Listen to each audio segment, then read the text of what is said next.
Hey everybody, welcome to Retro Adventure Wednesday live here on Twitch, archived for later viewing and enjoyment over on YouTube. Glad you could be here as we return tonight to play a little bit more LA Law, the computer game. That's right, the 1992 legal sim by the fine folks at Capstone Software. This is the rare playable Capstone game so far. I'm shocked. I never imagined there would be a part 2 to my LA Law stream. I thought that's a one-timer. We're going to trot it out. We're all going to have a good laugh at how terrible it is. But it was not as bad as I expected. It's still kind of, rough around the edges, but there's a decent game here, and I'm looking forward to experience a little bit more of it. We'll tackle a few more cases tonight and see what kind of trouble we can get into. But good to see you. Welcome in. It's me, your old pal, Jess.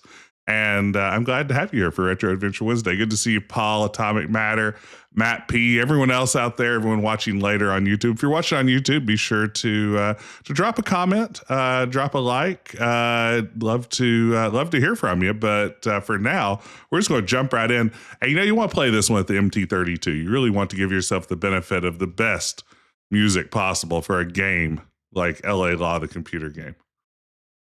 You know what they say about Capstone? It's the pinnacle of entertainment software.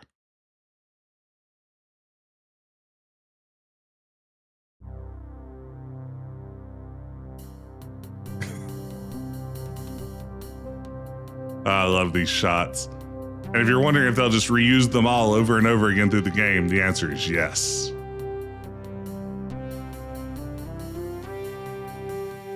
It's funny that they don't really have the LA Law theme here.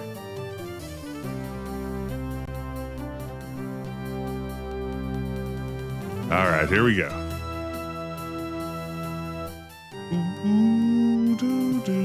Let's load a saved game. Let's see. I think we just finished, or just started in on a divorce case, as I recall. I don't remember any of our details, but I'm ready to go. The hidden assets. This should be good. Hey, Dick Danza, welcome in. Welcome in, everybody. Okay, give me the story. Hello, we are playing as Jimmy Smits. If you didn't see us last time around, we are embodying the character of Jimmy Smits. Hello, Mrs. Stevens. I'll be representing your divorce proceedings. Can you give me some background information about your situation before we get started? Whoa, 3 years ago, I met John Stevens in Utah about a year after my father died. He seemed a wonderful man. We were married there 6 months later. I had inherited my family's home. Since John also had a house, we sold mine and invested the proceeds. I don't know how well the investments work. John is pretty close about financial matters. About everything, in fact. I know that John is an investment broker and that he must be quite good at his work since he always seemed to have whatever money he wanted. At times you go out and buy something big like a boat. You know what they say? The best day of a man's life is when he buys his boat. The second best day is when he sells it to hide his assets from his wife. He always paid cash. He'd enjoy them for a while to sell them. Gradually, John changed. Wow. Got worse after he moved here. Didn't think of me as part of his life. He didn't tell me anything. He didn't trust me. He wouldn't even give me money to run my own life. My car broke down. We repaired it and kept the old clunker going until it finally fell apart. Then he loaned me enough money to buy a used car. I know he could have afforded a new one, but John was never generous with me. Even though he was giving me the money, he demanded to have it written up as a loan. He insisted it was important, but wouldn't say why. I finally got tired of being controlled and lied to and distrusted. This isn't worth it, is it? Have you had any discussions with your husband about the divorce settlement itself? Kevin, I like the font too. I recognize it from some other game, or at least a game that has a very similar font, and I can't quite place it.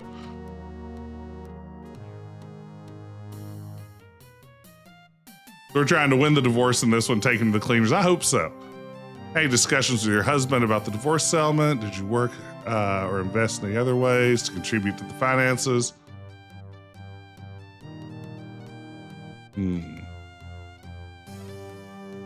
Any discussions with your husband about the divorce settlement itself? Well, not exactly discussions. He told me to give me $10,000, my car, my clothes, and a few items of furniture. That's it. That'd be less than the value of the house you have. Did you have any other assets before your marriage? Furniture I had in the house, some bonds, some Sunny bonds. What's happened to those items? Sold the furniture at the house. I really don't know about the bonds. He always handled the financial matters, but she's checked out in the finances. Do you know the value of the bonds and the furniture? Sorry, I have no idea. Jimmy Smith, you're barking up the wrong tree with trying to get the value of the furniture. Considered improper for a wife to work. I kept busy with clubs and charity work. Okay, there you go. Do you have any idea of his financial worth at the time? John would never talk about such things with me. You know the name of a financial advisor, tax assistant, accountant, or banker who might know something. Ooh, Avril Harrison. Let's see if that person is in my handy dandy phone directory. Nope. Wait, yes he is. I take that back. Mr. Borelli. I don't know what he does, but he's at the house fairly often. He's a business associate, I assume. Get to work on this case right away. Now I know what I'm going to do this time. The last few cases, we have been slow to call our friend, the private investigator. So I'm going to give a call to Joseph Spinozzi right away and have him begin investigating all these names we just heard. 975-2193. Ring, ring, ring.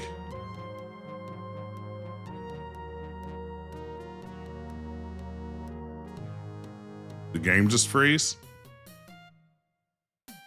Okay, here we go. Joe speaking. No problem. What do you need? Tell me what you know about Mr. John Stevens. So that's the only person I can look up. Let's look at the file. Okay, that's her whole statement that she already gave us. His accountant and Borelli. Call back Spinoza now that we've looked at that and see if now we can get his input. Just like the Mama 90s sitcom, it's true. Good morning, Miss Bliss. Some Haley Mills. Ring, ring, ring. Boy, it makes me nervous how this seems to temporarily crash the game. No answer. We'll take that. Let's see if we can actually call Borelli. Do we have anyone there?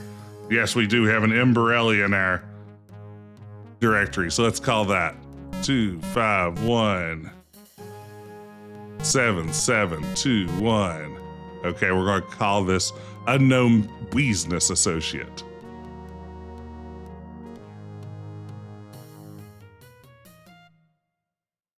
Ring, ring, ring. Borelli here. Leave a message. If I want to talk to you, I'll call you back. Whoa, okay. Call to discuss John's financial credit report. I'm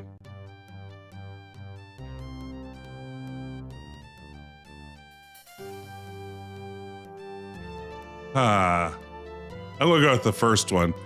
We're a cop. We're not supposed to, or a lawyer. We're not supposed to lie. Let's see. The other person I need to call was, look at the file again. Harrison. Okay, we got this person as well. That's gonna be 971. So much of this game is simply done on the telephone. It's an odd choice, but I bet it saves a lot of money when you're mostly just looking at this one static, pixelated image of a telephone. Harrison here. Dream on. We're not lawyers like you. We have a code of ethics in the accounting profession. The client's accounts are strictly confidential. If you want any information about John Stevens, ask him. Okay, we'll call Stevens. Oh, wait. Not after specifics. I understand why you have to keep the bottom line confidential. I don't care about the IRS of his creditors. Well, then what the hell are you asking? All right, don't call back. Okay, let's try Stevens himself. Oh, Joe Spinozzi's here. What you got for me? Whoa, honest investment broker, whatever that is, until a couple of years ago. They got hold of some seed capital. I had a couple $100,000 used to buy some sleazy but very lucrative investments. Now sees Mr. Stevens is investing in drugs, guns, money laundering, and other high-risk, high-profit operations. Keeps his records tight, but I've got enough to forget a subpoena, I think. Let that turn up, I think Mr. Stevens would be in big-time trouble.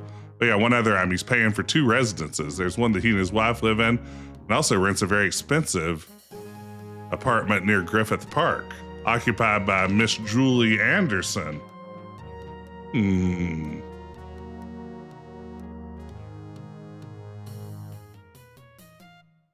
Interesting. Is the budget for this game anywhere public? No. I feel like it isn't. Oh, a second residence, eh? So we were getting ready to call Harrison, right? That's where we were. That's going to be... No, wait, we're going to call Stevens himself. Let's see here. John Stevens. 871-3461. What do they got? This doesn't look like The Last of Us. I'm sorry, Barry. This isn't The Last of Us. There'll be more The Last of Us on Friday night. Don't you worry. No answer, eh? Well, we've used up so much of our time for this case. Let's visit the opposing counsel. I doubt this guy's being held at the police station for his divorce proceedings. The Lost of Us, there you go. This Tuttle case has got me all tied up. Could you come back when it's done? Oh, man. What a waste.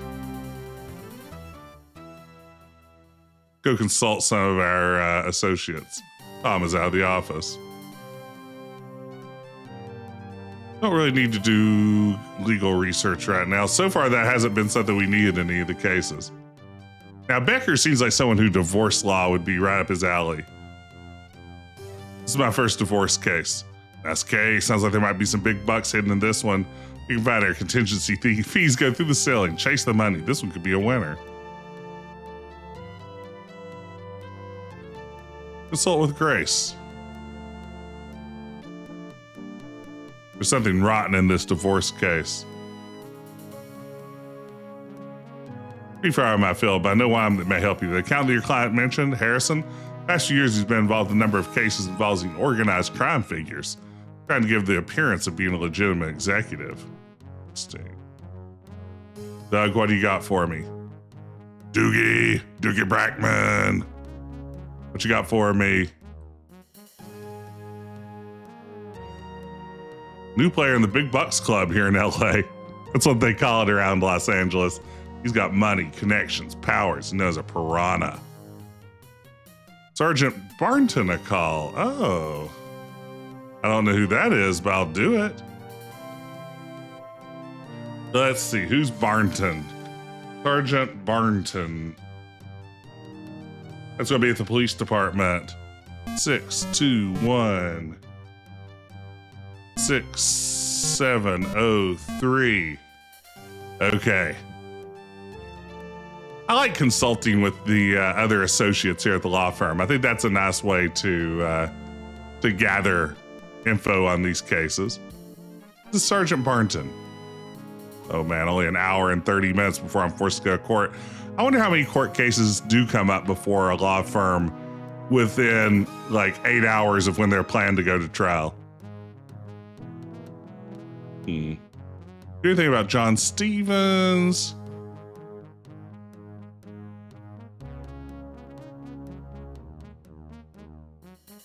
Admiral Harrison, huh? I've heard of him often, in fact. Never been able to pin anything on him, but he's certainly been involved in a lot of shady transactions. Some of them got real messy. I haven't heard anything about him recently, so if you stumble onto anything, let me know. What do you know about John Stevens? I haven't heard of him. I'm going to check on the files and get back to you if I find anything. Nothing yet. Let's see if we can reach Stevens yet. Sometimes calling someone back works, so but we're low on time. One phone call could be all we have left. 871 3461. Come on, pick up. Come on, pick up. Come on, come on, come on, come on, come on, come on, come on. Pick up. No answer. Let's look at our file again.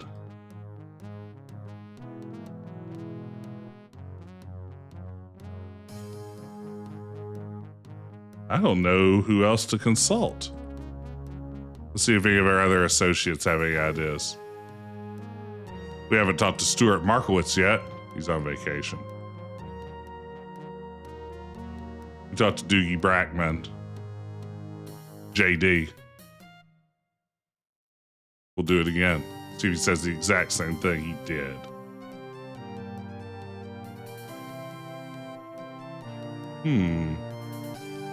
They go back to our office and see if...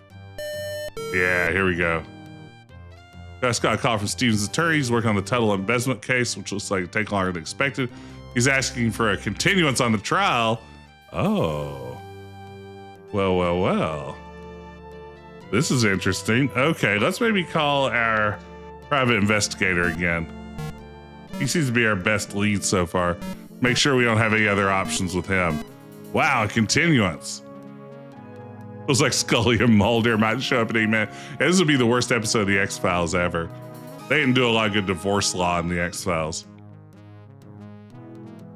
Okay, Joe. Yeah, give me what you got on Avril Harrison. Okay, got him on the case. Let's see, let's try Stevens again. 871 3461.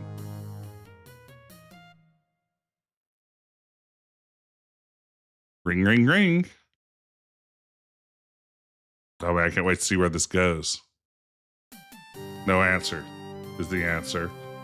Take another look at our files. I guess we got Borelli's answering machine earlier. Let's call him back and see if he's there. It is weird this game relies so much on the idea that sometimes you call somebody multiple times and they may pick up. You may get their answering machine. Sometimes it's busy a few times and then they pick up.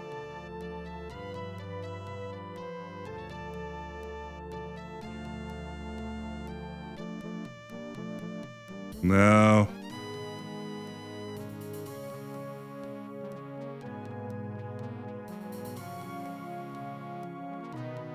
Leave him the same message. I don't guess there's anywhere to go. Let's visit opposing counsel now. Maybe they'll talk to us now.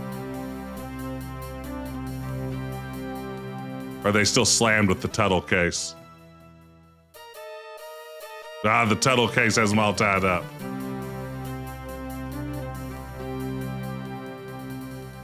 I'm very excited. For the last few streams, I've been using this new floodlight in the background, and I'm very excited about how many more lumens it's pumping out. I feel like I really have a nice wash in the background now. I've been wanting that for a while, but I wasn't willing to pay much for it, so I had to make do with what I could get. Oh, Spinozzi's on the line. I haven't completed The Last of Us yet, Robbie. I'll be jumping back into that on Friday night. I think we're about 3/4 of the way done though, so it's closing down the end. Okay, hit the jackpot. Trying to play Mr. Legit professionally. He's been in trouble for a decade and inches from getting put away. He's trying to play clean. Fortunately, he doesn't play clean very well. I have some pictures and files that show he's still working with the organized crime bosses, laundering money for gun smugglers. It looks like he may be doing the same for some of the local dope lords. Oh man, those drug world fiends.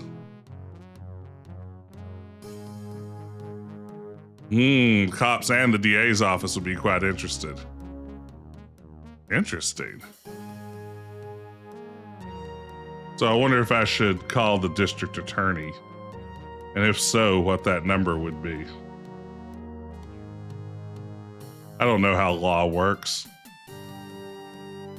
Don't see a number for the district attorney.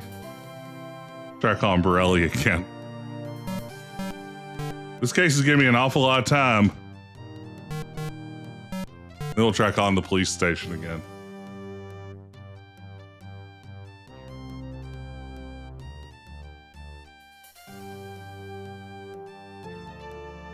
The chat craves violence. Oh man, I'm gonna leave a different message. Okay, let's try the police station. 621. 6703. I wonder if I need to go to the police station. That is an option. It's this ding dang Tuttle case that's killing me. This is Sergeant Barnton. Ooh. Hey, luck find anything on John Stevens? No, I haven't. I'll keep looking. You heard of Averill? Yeah. Never able to pin on anything on him. What do you know about Borelli? Ooh. The front man for a high-tech smuggling operation. Works for an expatriate Iranian. Never been able to get anything concrete on those guys. Be careful, they can be nasty. Wow. We solved the Tuttle case first. Atomic matter, it's not giving us the option to. Trust me, if we could, I would be all over the Tuttle case. Let's call our, I don't have a lot of good options here. Let's maybe just call our private investigator again, see if he can look into anybody else. I wonder if I'm just ready to go to trial. I can speed up the clock.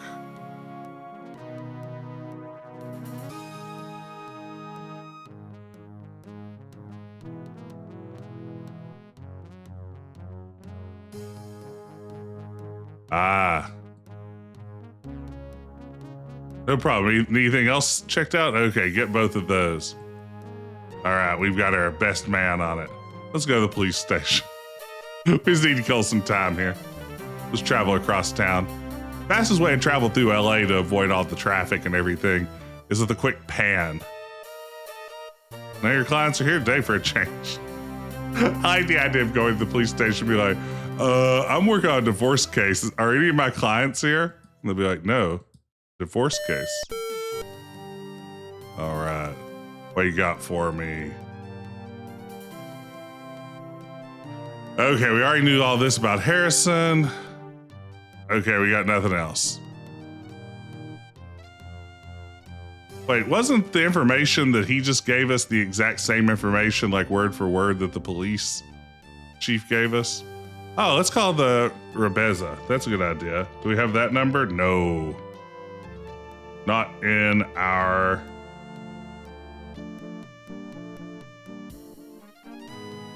I think I'm just going to go to... I'm just going to go to court. I think I feel good. Let's visit opposing counsel one more time. Maybe the Tuttle case has finally been... Do some research. I think that's just legal research, but I should try it.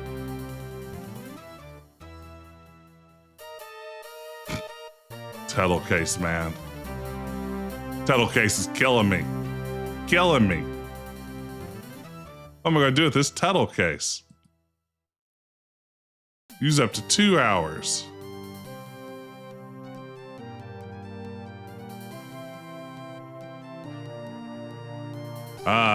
Makes no distinction between community property acquired in or out of state. All community or quasi-community property is to be divided equally among the spouses. Oh, that probably was useful. See, now I feel good about it. Let's see here.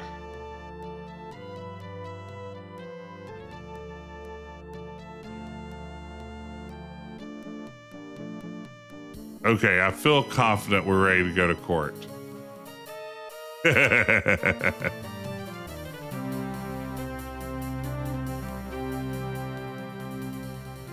Let's do this thing.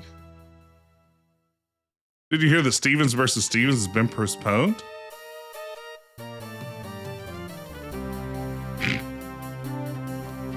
So you can't go to court early.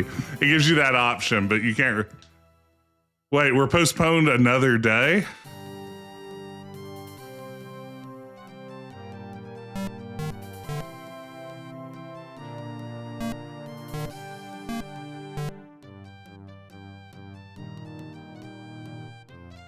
Yeah, let's call Stevens again. Let's call the husband. See if we get answer this time.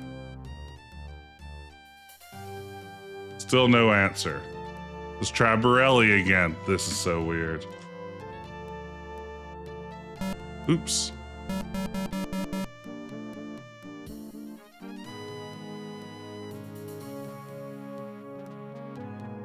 Maybe we'll call his, well, I guess we can't call his wife. The number's just him.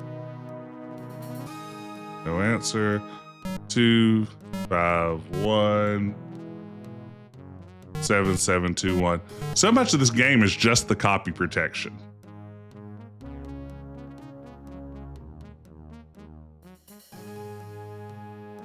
Okay, come on, Borelli.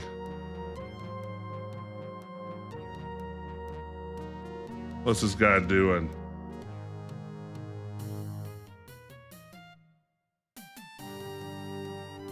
Whoa, a new option. I had of him having a bunch of different messages from us, and all of them are just different. Let's try calling Harrison again.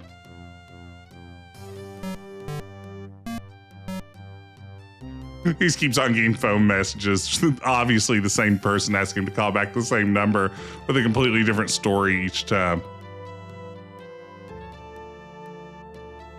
Oh, Harrison's here. Ooh.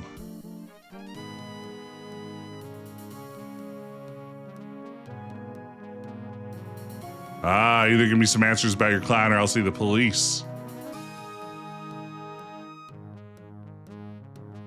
Let's try this one. You know nothing. Now don't call again. Let's call again.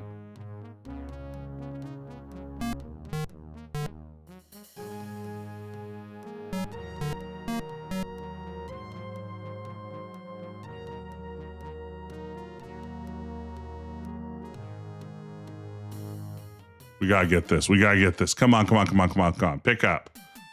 Harrison here. I have photos of you with some of your clients. You trying to blackmail me? Ah, it turns out this illegal threat of blackmail was the trick. Who's made between various groups of drug dealers? Don't ask for the names. Gun rain operation that supplies Libya and occasionally the Iranians. These are the drug profits to buy and ship the guns. Then we get paid by these customers. He shuffles the money back to his drug clients. I mean, this is almost like a, I don't know, this is like an Iran-Contra kind of thing. Stevens keeps a cut from both sides of the transaction. Over $5 million last year. Don't let Stevens know where you got this. I mean, that has to be it, right? Like, surely that is all we need. Let's try calling Stevens one more time. I mean, now we have, I mean, we still have no evidence. We just have some guy saying these worth $5 million. All I know is I'm going to get that lady a nice settlement. Even after we take out our fees. Oh, this is John Stevens. Why don't we meet at your office in half an hour? Whoa. Oh, man. I don't think there's much to discuss here. I love how they like jump scare into your office. I talked to my wife about an equitable division of our assets. What more can we cover? This guy doesn't look like he's running guns and drugs and stuff. You dictate terms toward negotiate an equitable division of assets. We should first start with a complete list of those assets. Man. There's the matter of a second apartment that you're maintaining with the lovely Miss Anderson. Is that the dad client again? Fine, prepare the list so we can divvy it up. Let's confront him with his unsavory business dealings. Approving these vague and baseless accusations, I can assure you they will not help your cause.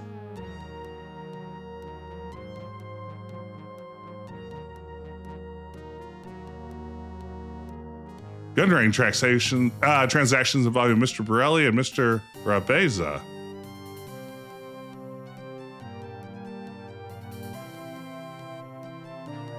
Now, wait a minute. I don't see any need to mention him to anyone. It's going to be handled a discreet matter. I'm sure we can work something out here.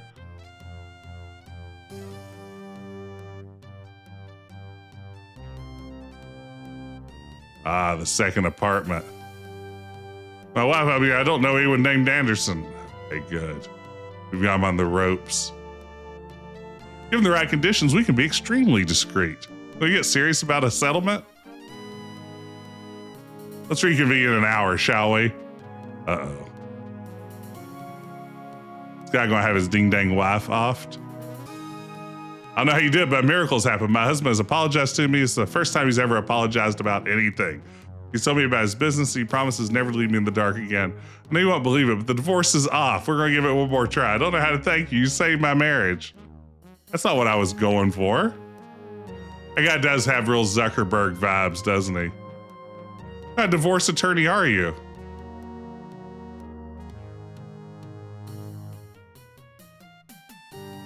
All right, well, there you have it.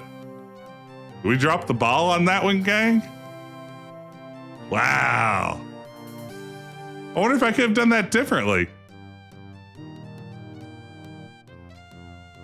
Well, there you have it. And the case against our client was dismissed. We do have a new murder case. Be defending a Craig Jameson who's been accused of killing his wife. Some holes in the prosecution's case. I think we can capitalize on. Yeah, let's get this accused wife murderer off the hook. It's about time. Emergency dispatch at Redondo Boulevard. Body of a Caucasian female, approximately 60 to 70 years of age, found on bedroom floor. Martha Adams Jameson. Body was found by husband Craig Jameson, who called emergency dispatch. Found a typewritten note allegedly written by the deceased indicating attempt to commit suicide. Statement from the husband indicates he found the body at approximately 2300 hours. That's 11 p.m. to you and me, Russ. Hung from a bed frame by Stalking, knotted around neck.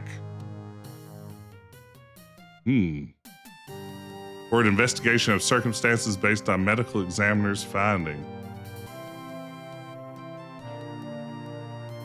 Warrant issued, taken into custody, charged with the murder. Suspect was released on bail, pending trial.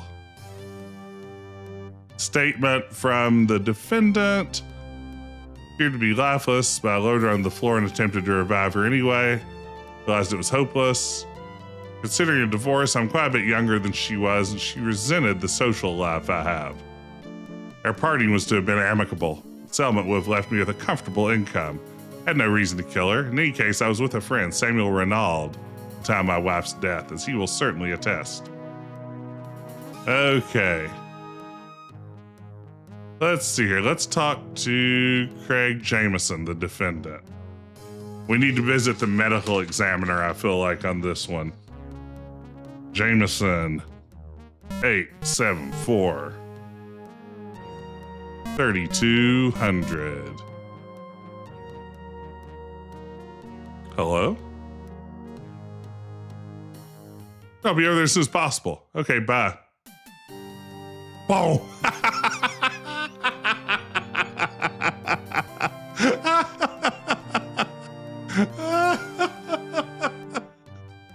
Oh my gosh.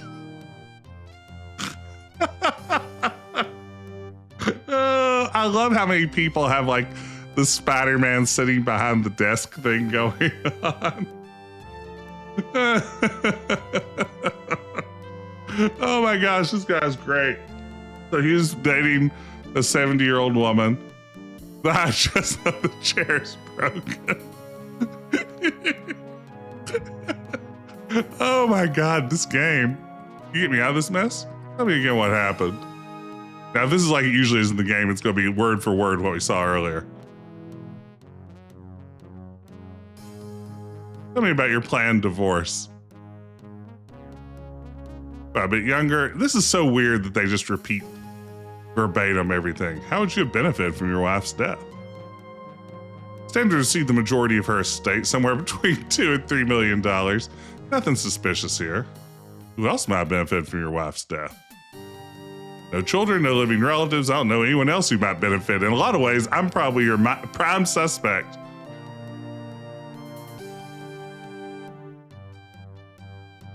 More of a companion to Martha than a husband. She disapproved my outside relationships, but she tolerated them. Recently, the details of my lifestyle became public. I wonder what he means by his lifestyle here. And then Renaud, right? Let's see. Samuel Renaud. 7934. Ring, ring, ring. Good day. I'll be there before you can hang up the phone. Now it's lampshading it. All right.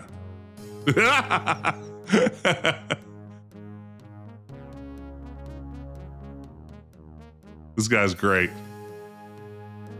Did you leave his apartment, your apartment when you say he did? Yes, Craig would never lie. You're really not certain? No. Okay, so his story's not holding together. You know Mrs. Adams Jameson? Never met any of Craig's family. Who was there beside his wife? He has a daughter. Do you know her name? No, I don't recall it. Thank you for coming. That's all I needed. Okay, let's get our private investigator on this. 975 2193. This guy's my new favorite. He's pretty good, Matt. Okay, what do you need? Give me information on Craig Jameson, on his deceased wife, and his friend. Now let's call the medical examiner's office. See if I can find that. Medical examiner, Dr. Steve Wakeland. 467 2300. Oh, great. Nobody's in at the medical examiner's. See, call the police department. 6703.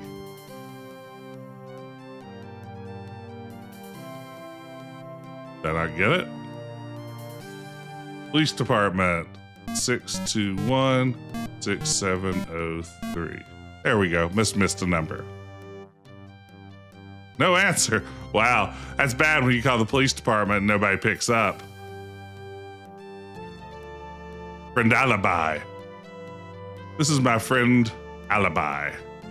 Let's consult with some of our associates. Any advice for me on this murder case, Tommy? That'd be some kind of log. How am I supposed to do that? I can't just call up doormen in this game. There's no button for that.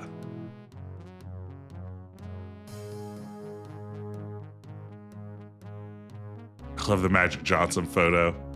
That's a great job conveying the idea of a Magic Johnson photo in relatively few pixels. I don't know what to think about this. Quite wealthy and generous is going to get a good settlement. Someone might have gotten greedy, though. That's what Grace has to say. Grace, do you have a minute? After I'm doing court in 15 minutes. I do know the turnaround on a lot of these cases. I understand. Doesn't look good for my client. It's a high-profile case. I expect you to do a good job. Thanks a lot. Let's see if our guys called us back. Yeah, I knew it. Okay, what you got for me, Joe? Rest for indecent exposure. Name was Charlotte. Ex-wife was killed in an auto accident. Do I have anyone named Charlotte in my directory? Doesn't look like it. I'll just scan the LA phone book for anyone named Charlotte. Okay. First husband died just after World War II. Worth $3 million. Currently a starving artist, which means unemployed and sponging off his friends. Apparently his apartment and car are being supplied by your client, Jameson. Anything else checked out? Yes. Yes, check out the security at Tower Apartments. Very good. Maybe call Jameson again. Get him back in here.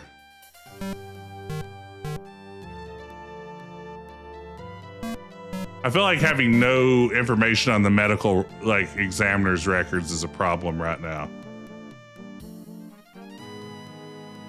Okay, get him back in here. Yeah, there he is. This guy's never murdered anybody. Look at him.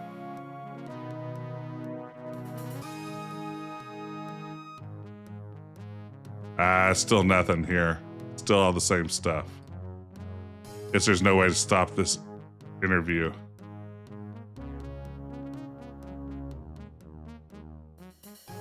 He does have some Wayne Gretzky vibes, doesn't he? Anyone who would want to frame you?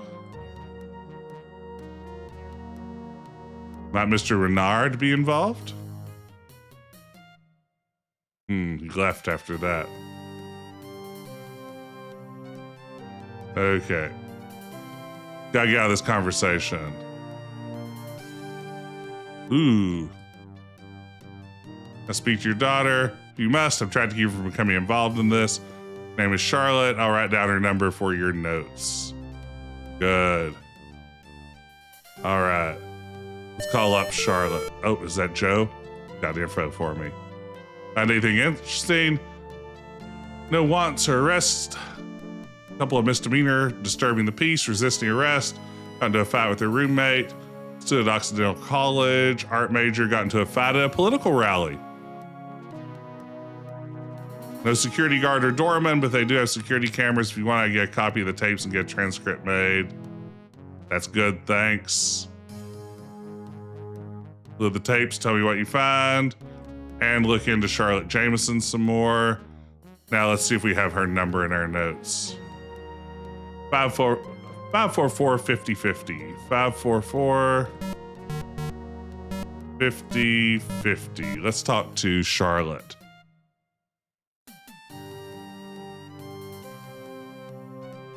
Real power move making him sit on the floor. All right, we got Charlotte. Of course, anything for my father. Do you know Martha very well? Do you know Samuel? Went to school together. We've talked a few times since. You think of anything that might help your father? No, but if I do, I'll certainly call you. Oh, that was useful. Oh, come on, Joe. I'm counting on you here. A couple of misdemeanors. Yeah, we already knew all that. Not hard to ID people when they're leaving the building, but I think I found something. I watched the tape for the whole day, not just the times the DA is interested in. Charlotte Jameson entering the building. In one shot, she's with that Renaud guy. Seemed a little odd to me. Ooh, I think I'm running out of time here. Let's try calling the medical examiner's office again. I still feel like we need information about the body. Then I guess I'll go try to visit opposing counsel. 588-2300. Maybe I should go to the police station. Maybe this is a mistake. Hope that Tuttle case isn't still going on. What have you got on the Jameson case? Medical examiner is certain that the Adams Jameson lady was strangled, then hung. Jameson's alibi is his lover, who isn't sure what time Jameson left his place. Okay, so we're pretty sure that Sam is his lover, which is what I was assuming here. What about the note? On your client's typewriter. I don't think the jury will be convinced. Man, I don't think I have it now.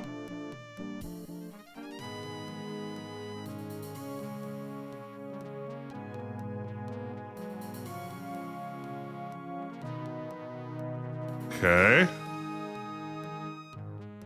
Boy, I've messed this up. I have nothing. I have nothing.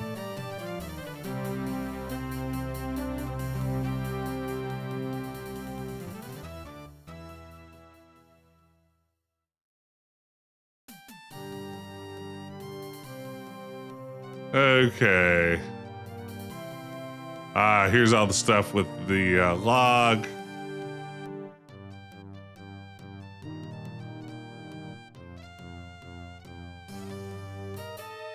Here we go. We managed to reconcile, Paul, the previous case. The husband and wife got back together. Now we're on a murder and we have nothing. Like, we are just down. Last time, patronage as a young man required the assets of his wife. This is about to end. He killed his wife and attempted to make it look like suicide. Made several mistakes. The marks on her neck were caused by someone strangling her, then hanging her after she was dead. Suicide note was written on the typewriter. No signs of forced entry. Only person at the scene, his fingerprints were the only ones other than those of the deceased. His lover, Sam Renaud, can't precisely recall the time Craig Jameson left his company. The evidence will establish that Craig Jameson had motive, opportunity, and the means to kill his wife. Prosecution will prove that he murdered his wife. Okay, my opening arguments are, of course, quite coherent. Can I object to my own opening arguments? Murdered by someone who's worried about a continued source of support.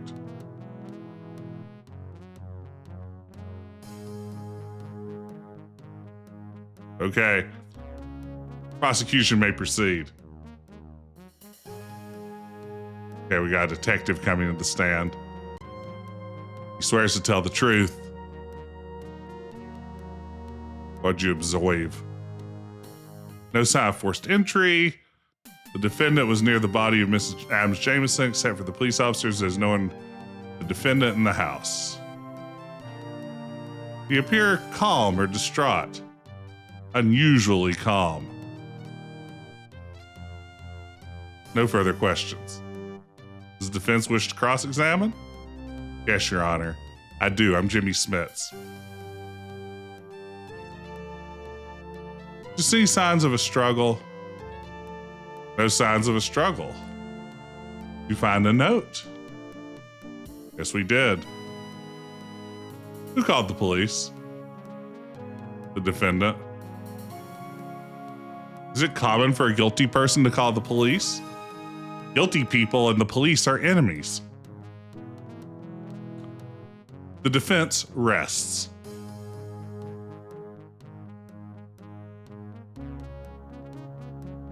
Ooh, a few questions in redirect. How many typewritten suicide notes have you seen during your years as an officer? Every other one I've seen has been handwritten. Any way to prove that she typed that note, or could have been typed by someone else? No fingerprints were found on the typewriter. That's impressive. Isn't that unusual? Yes, we believe it was wiped clean. Victim typed a note, but before she hung herself, she wiped her fingerprints off the typewriter. Is it more likely the murderer wiped his prints off? Oh, the he is a problem. We're going to object. Objection!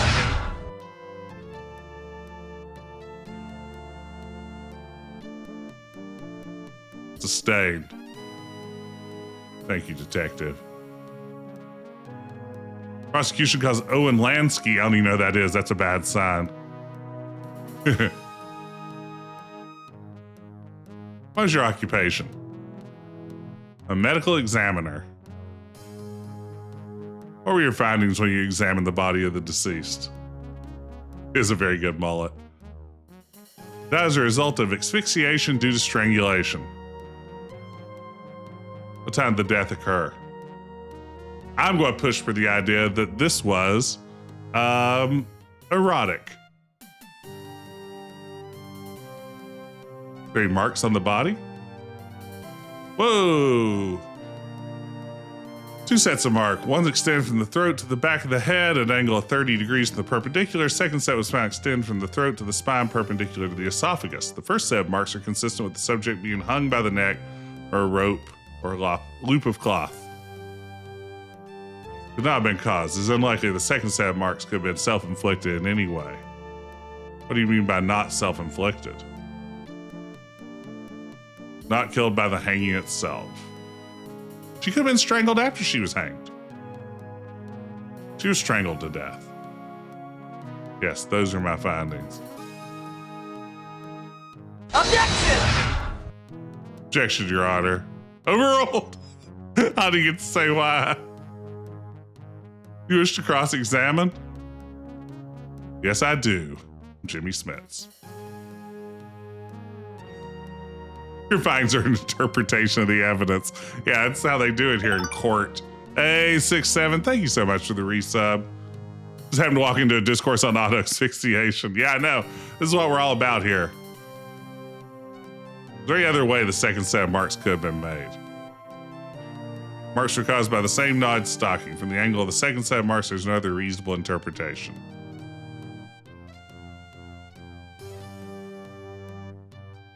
Did you find any reason to believe it's the defendant? Oh, wow, no such evidence. So this is all just like speculation.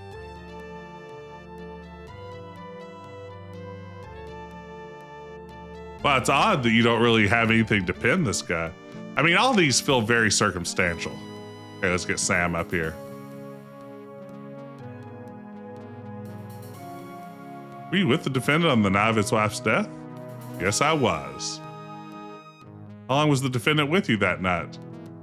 Several hours. When did he leave? About 10 p.m.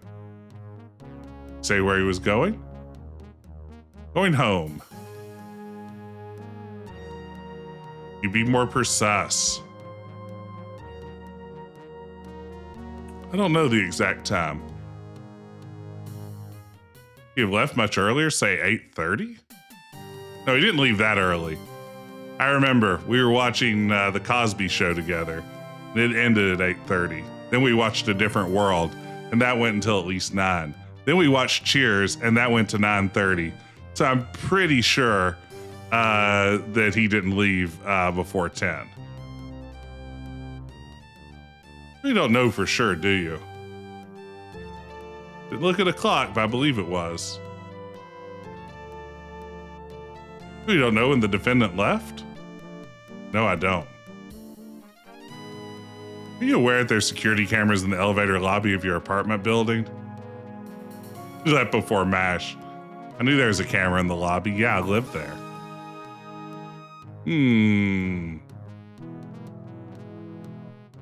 Interesting. Okay. So you recognize the people shown here. Photograph of the defendant, myself entering my apartment building. Appears to be Craig Jameson. What's the time mark on that photograph? Ooh, 2035. That's going to be 8:35 p.m. to you and me, Russ.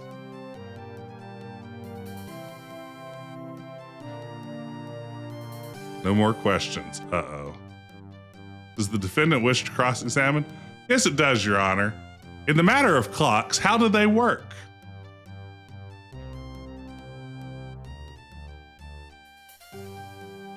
You seem agitated? Asking the witness to speculate. Overruled, yeah. Argue the clock was wrong due to daylight saving. Yeah. No, neither. He appeared calm. Do you leave around the time this photograph and return later? He may have. I don't recall. Really? 10:04 p.m. Can you identify the person shown here? Could be Craig. True that he pays for your apartment and car. I'm an artist and Craig's my patron. He subscribes to my Patreon.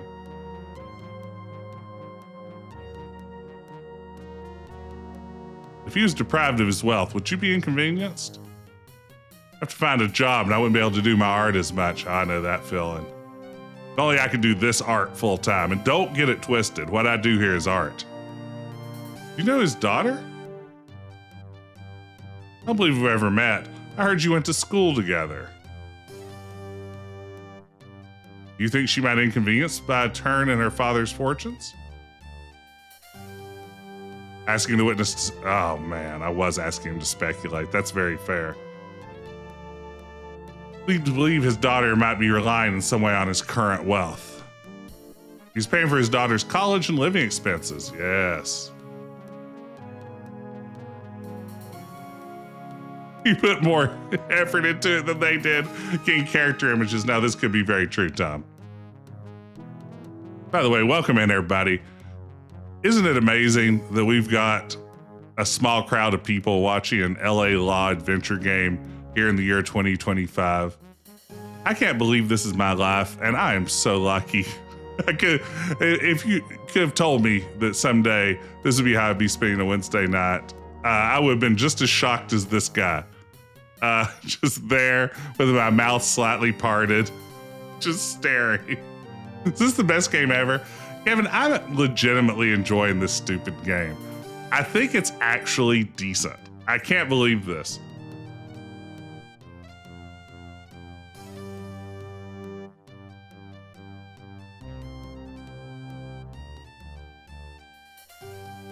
Defense may call its first witness. Well, I'm going to be putting the system on trial. Oh man, he actually fits behind the witness stand. He's got to lean over kind of to hit his microphone.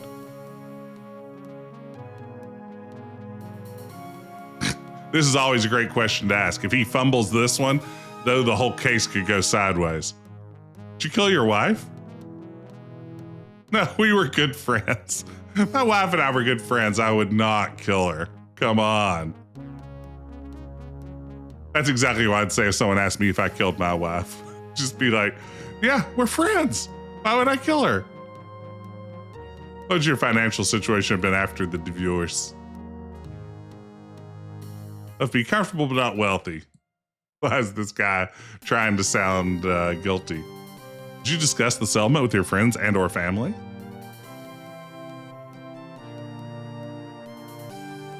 After my fears proved groundless, I had no opportunity to relate this news before the events transpired.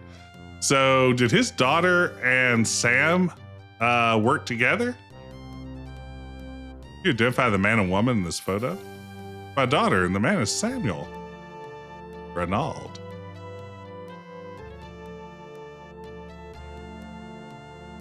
"5:30 p.m. on the day she was murdered." See, that's my working theory right now. Did you go directly home? Yes, I did. Was there anyone besides Mrs. Adams Jameson and yourself in the house? No. Did the house appear secure? Objection.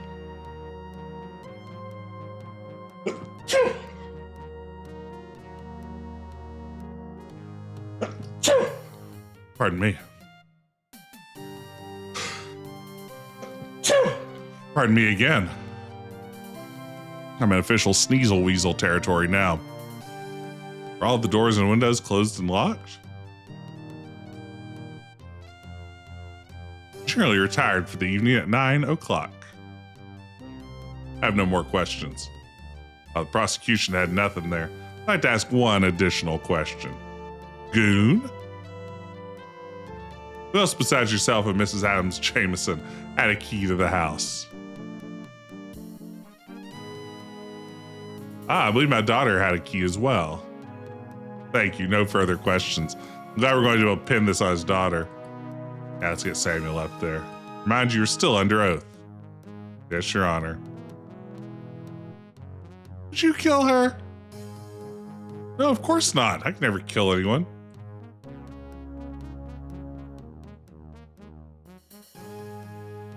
The background characters are pretty good. Did you know Charlotte Jameson well? Objection, Your Honor.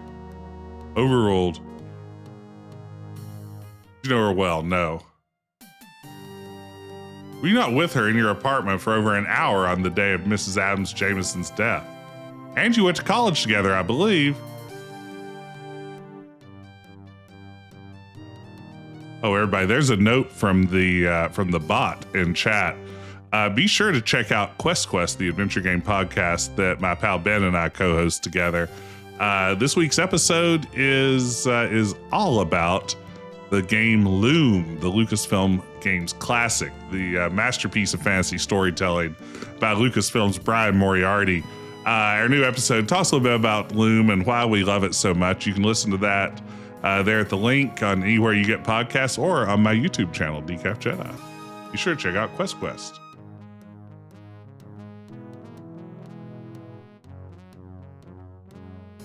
Second photo shows her re-entering your building. Why'd she return just after? Hey, Chris Lachey, great to see you. Ooh, entering your building at 5:30 in the afternoon. Second photo shows her re-entering the building at 10. Why'd she return just after he left? Oh, I don't know. Well. You don't know why she came to your apartment twice to visit you on the evening of her death. Hey, Clell. Could it be that the two of you planned and executed that plan to kill her to ensure your continued financial... Oh, objection, Your Honor. I'll allow it. Please answer the question. You don't know why she came to your apartment. Okay, sus. Objection, Your Honor. Sustained. Oh, man. Wouldn't let me ask if they were worried about their no more witnesses. This is bad. Prosecutor? Prosecution rests. Prosecution ready to present its summation. Yes, I am, Your Honor. Ladies and gentlemen of the jury. Yeah, these shows where the lawyers have to go do the detective's job. I mean, that's sort of the Ace Attorney model too, right? Again, this game is very much like a less ridiculous Ace Attorney game. I mean, it's ridiculous in its own way, but maybe less over the top than Ace Attorney. Hey, Draconic Dude, welcome in. 35 stream streak, that's amazing. Living comfortably wasn't good enough.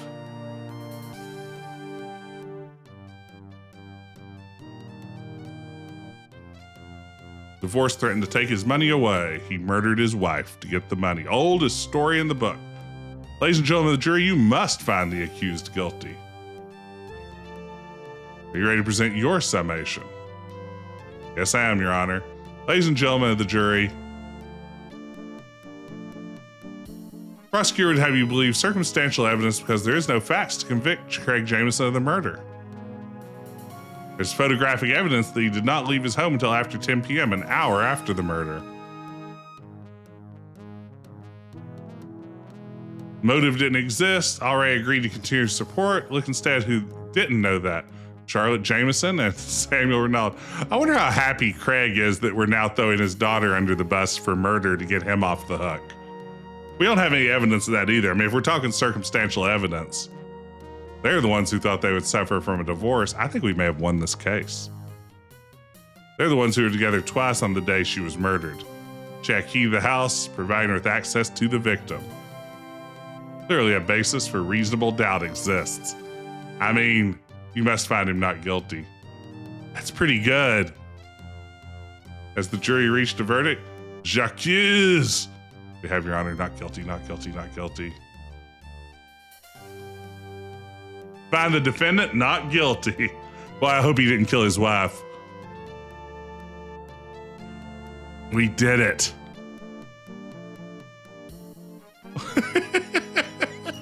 Him behind the desk is so funny.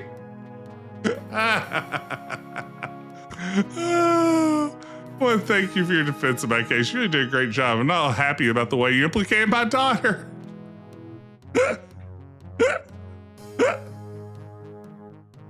Whoa, this afternoon the partners voted to offer you a full partnership in the firm. I'd like you to know that I fully support this decision. It's a tough call, but felt that he's too specialized in corporate law for our current needs. We made partner. Gang, we made partner. Hey, Retro Gamer Dad, great to see you. We just made partner at the LA law firm. Congratulations. Thank you. I deeply appreciate your confidence in me. I think that's the whole point of the game. Like, I think you're supposed to make partner after like 8 or 9 cases total. And we did after, what is that, 5 cases? Wow, we really nailed it. How many cases are there? Let's see here. Yeah, there are 8 cases and we made partner after 5. Can't believe that. World record pace. Yeah, I mean, I may be on world record pace. I don't know if anyone's recorded a world record run on this game. There isn't a lot of evidence out there that people have played this game. For like 8 years, not 5 cases. I did lose outright one of those cases. Okay, I wasn't paying attention. Catch the city on a procedural error. This is a pro bono case. I have to read the file here. Doesn't have enough of a case to bring to trial. Anyway, don't spend too much time on this case. Let's read the case. Evicted from her house at 1539 Grayson Place. Shout out to her pal Grayson. Cypress Heights on May 19th. She was removed by members of the Cypress Heights Police Department who took her furniture and other belongings to the house and left them on the sidewalk. Mrs. Haskins called her niece, Jennifer, who came and picked her up. Jennifer Haskins and her husband, Bruce Thoreau, rented a moving van and attempted to recover her aunt's furniture. Much of it was stolen while they were getting the van. The warrant, which was served on Mrs. Hoskins, when she was removed from her house, stated that this was due to a lack of payment of city fees totaling $40. Admitted receiving such a bill but refused to pay it, being the opinion that the charges were unreasonable. Said just prior to her eviction, she's contacted the city government to protest the charges and was informed there'd be a reconsideration of them. Subsequently, Mrs. Hoskins received notice that her house had been sold at auction on June 2nd. Along with this notice, she received a check from the city of Cypress Hills for a sum of $84,460. Along with an accounting showing that the house sold at auction for $85,000. You know, I've probably told this story on stream before at some point, but when my wife and I first moved here to West Virginia and bought our first house, we had been living in it for like 3 months when one day we received a certified letter from the sheriff's office telling us that our house was going to be auctioned off on Saturday. It was like Tuesday. And they were like, coming up this Saturday, we're auctioning off your house. They're like, oh, that doesn't seem normal. We've never owned a house before, but I didn't think they usually just auctioned it off a few months after you bought it. That doesn't seem like how home ownership is supposed to work. So we investigated this, and it turned out there was like a 10-year period of unpaid property taxes on our home from the previous owner. Now, when you're buying a house, you hire a title company whose entire job is to make sure there are no liens against your house, that there are no unpaid taxes that can catch up with you or anything like that. And our title company had just charged us several $1,000s to do that and then had not bothered to do that. So we had a fun few days of figuring out how to keep our house from getting sold. If it was like a Muppet movie or something, we'd have to put on a big show to save it. But really, we just had to make a lot of phone calls and trips to City Hall to make that happen. Boy, that was an exciting few days when we thought our house was going to be auctioned. So they sold this house for way below market value. They have no notes to go on. Wow. Guess we'll call Amanda Hoskins. Get Spanky and the gang together to save the orphanage. That's right. Do a big pizza-thon to save our public access television channel.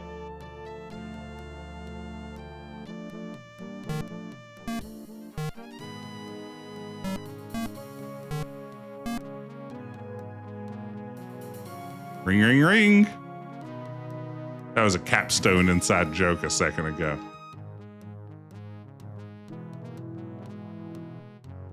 Okay. Is this the nice young attorney who's handling my case? We need to discuss your case. Could you come in? Mrs. Hoskins, I understand this whole case stems from a city charge you contested. Can you tell me the details of that charge? They came to cut off part of the oak in front of my house. What reason did they give? Doesn't matter. What right do they have? That tree, my son, God rest his soul, used to have a swing on that tree. It was on my property. Trees are living things, you know. It's like taking a dog or a cat and cutting off one of their legs. It's torture. Yeah, I love the can you come in, they just immediately appear. Did you take steps to contest this charge? Well, when I got a bill in the mail, I called City Hall. Told them the whole thing was ridiculous. That I wouldn't spend one penny on cruelty to living things. I wonder if I have a number for City Hall. I have the Cypress Heights city clerk. That's probably exactly who I need to call. What'd they tell you? They didn't have much to say, but then some of them started watching me. Oh, good. What do you mean? Those helicopters, they have them flying all over the time. At night, they shine a light at the house. I could hear them talking about me. Then they parked cars outside my curb. I knew they have cameras trained on me because I know what the trees feel. I covered over all the windows so they couldn't see me. I'm sorry. Look, the thing is, this isn't funny. This character and her legal complaint aren't funny. Who are these people? Communist app. Yep. That does check out. Now I'm back on her side. So what happened then? Got another bill. They're threatening me. We've got my rights. Called City Hall.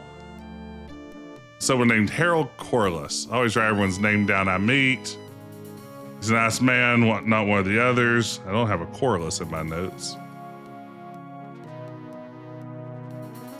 What did he tell you? Must be some problem with their computers and I shouldn't worry about it. And then what? Call me again in December, still working on the problem, shouldn't have to worry about more notices, might get in the mail. Got another letter and just threw it out. Hear any more from him? Said that he was trying to get a hearing for me, said that he thought things would go in my favor. Were you given anything personally?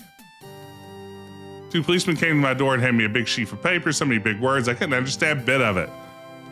The lady called me from City Hall that morning and said something had been sent to my house in error, that I should just ignore it. Is that the last you heard until the eviction? How much of this were you imagining? I called Mr. Corliss. They told me that he was on vacation. I don't believe a bit of it. You get anything in writing? Why should I trust people? I don't require anything in writing from them. All right, so she's great. Please help me get my house back. Sherman, my husband, lives there. He's in the walls. Oh, he's been living there since he passed away. He spoke to me, telling me not to worry. When people were trying to get me, he'd tell me to hide. Now, since he's taken away from me, I can't hear him anymore.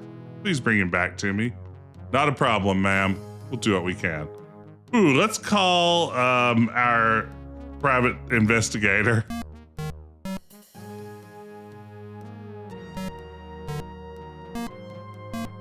This is great. Call Sherman, see if he needs anything. Wow. You're making it really hard here, ma'am. Yeah. Okay, Joe. What can you get for me on Amanda Hoskins and this Harold Corliss, who I have a feeling is not going to exist? Now let's call the Cypress Hill City Clerk. 891 3419. Ring, ring, ring.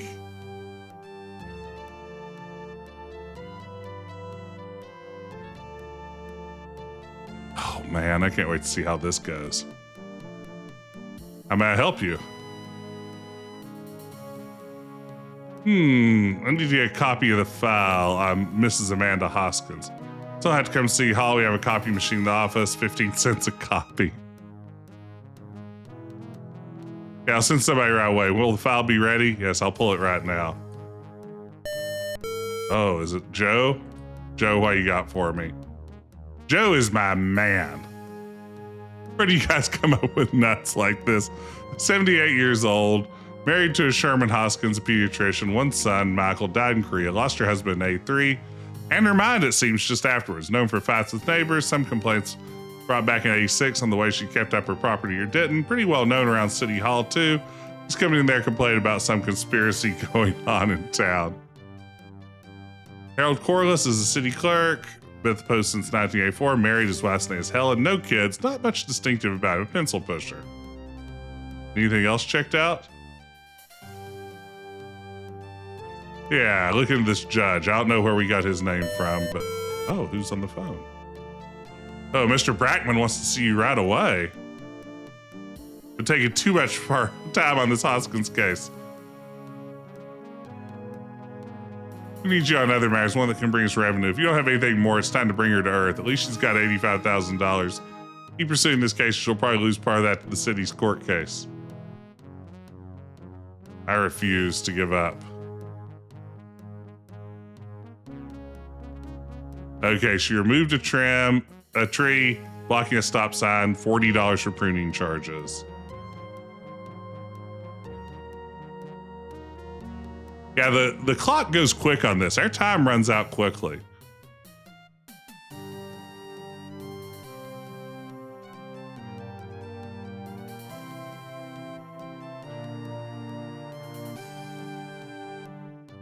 Huh. Whoa.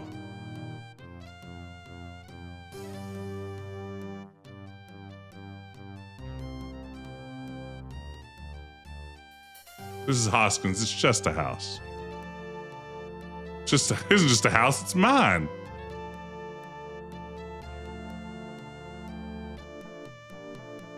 The evidence isn't with us.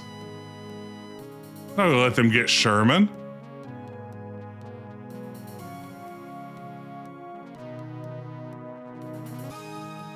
Nothing. What kind of lawyer are you?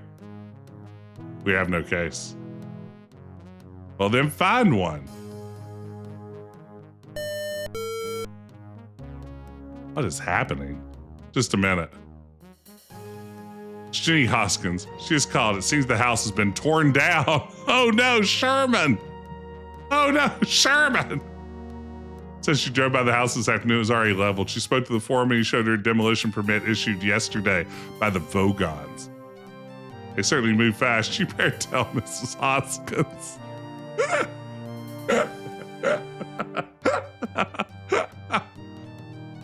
Apparently her house was just demolished this morning. The plans were on file at City Hall.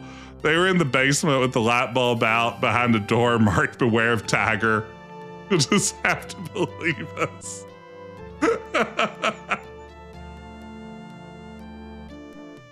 This is sincerely good. I mean, that's the thing, Living. I mean, this game is actually pretty good. If a little bit more money had been thrown at it, I think this could have been a successful game. But given the limitations of a Capstone product, it's not bad at all. I'm afraid your niece saw it. I'm sorry. Oh, poor Sherman. Now we have to get them for what they did. I don't see a way to do it. A house was worth $250,000 last fall. There must be some way we can get them. What happened last fall? Jeremy Wells. Do we have a Jeremy Wells? Oh, we do. Park Development. He offered me $250,000. I told him I'd never sell, and that was that.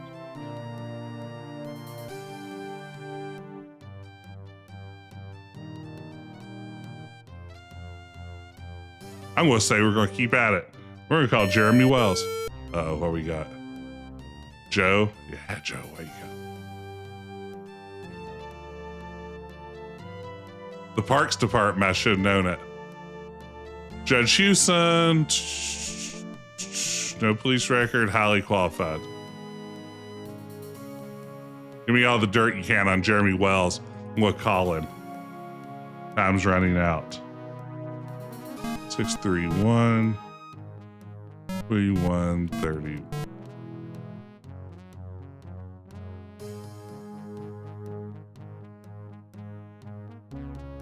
Yeah, I mean, that's the whole idea of an auction. It kind of goes for what it goes, huh? Speaking of which, I need to check an eBay auction I just put a bid on earlier today. Oh, I've got a doozy. If it comes through, it's going to be a real bright spot in my growing big box game collection. What can I do for you? What's your company involved in? Real estate management and development. What's your involvement with the city of Cypress Heights? Concentrated efforts in the San Gabriel Valley in that area has exceeded our expectations. You recently purchased a home located at Grayson Place. Oh, is it Joe? What dirt do you have on Wells? Give it to me straight, Joe. Something interesting. Guess who's his uncle? No other than Harold Corliss. Works made a lot of buzz. Okay, so Corliss kept telling her, don't worry about that fee. He told her it's all going to be taken care of. It's all fine. It's all fine.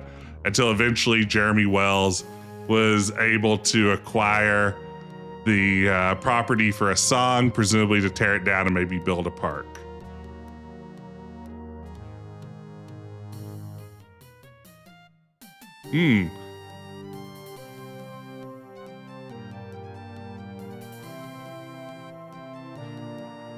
Call Wells back and see if he wants to admit to all the crimes he's committing.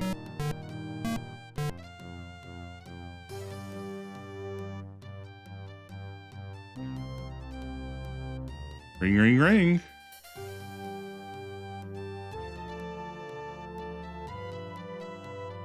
No answer.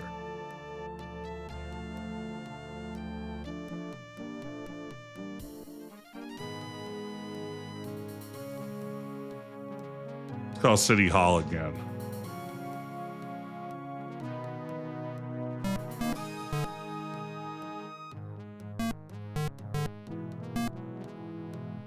One ringy dingy, that's right. Okay, what do you got? What do you got? What do you got? Either we haven't stood up from our chair yet on this case. I wonder if this is something. It's been an hour doing research. Unpaid debts may be held by a seizure of the property, sold at public option, with a minimum bid of 40% of the most recently assessed value. Any monies will be returned to the debtor.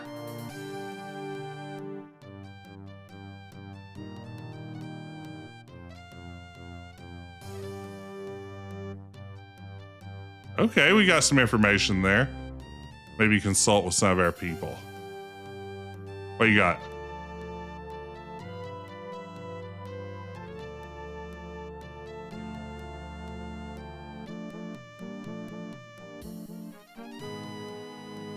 Phone companies now keep detailed records of all ingoing, outgoing traffic, any number. We have a contact, Marcia Kelly, who's helped us out before. Interesting. I'm almost out of time. Let's see here. I don't know what the phone records would prove, but sure, why not? Don't I kind of need like a warrant for that information? I don't think we had roving wiretaps in this pre-Patriot Act era.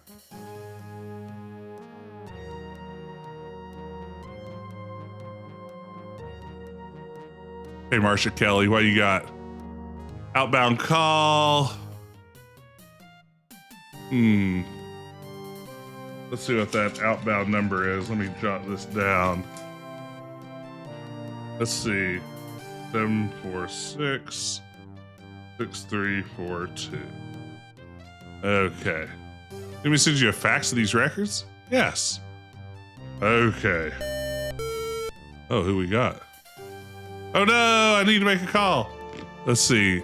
746 6342.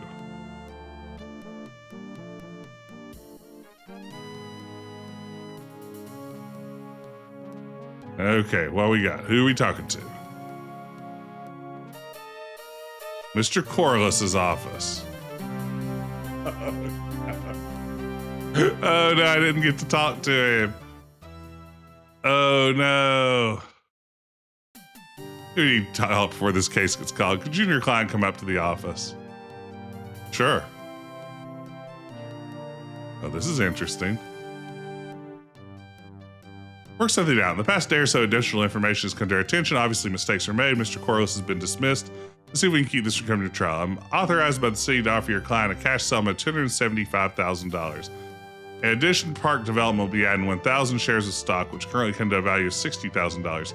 Sure, you'll agree this is a fair deal. Interesting. Mrs. Hoskins, what do you think of the offer? She's going to have a reasonable opinion. Make that 350,000, 3,000 shares of stock. You have a deal. Oh no, what do you think?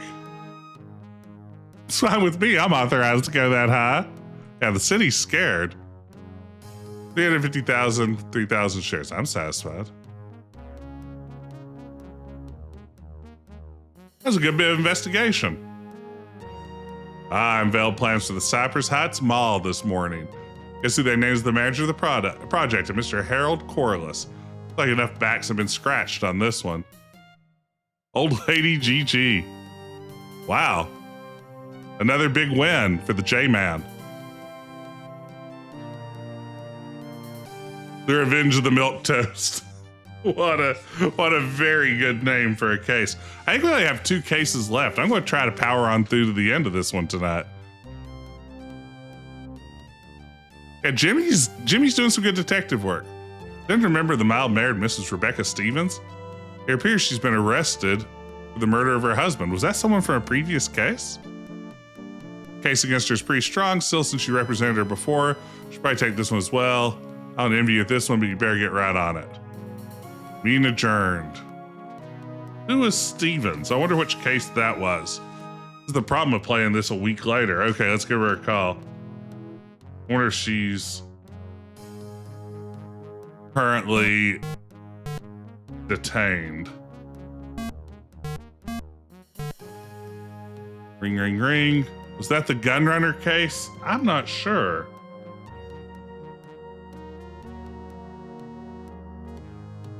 Let's see here.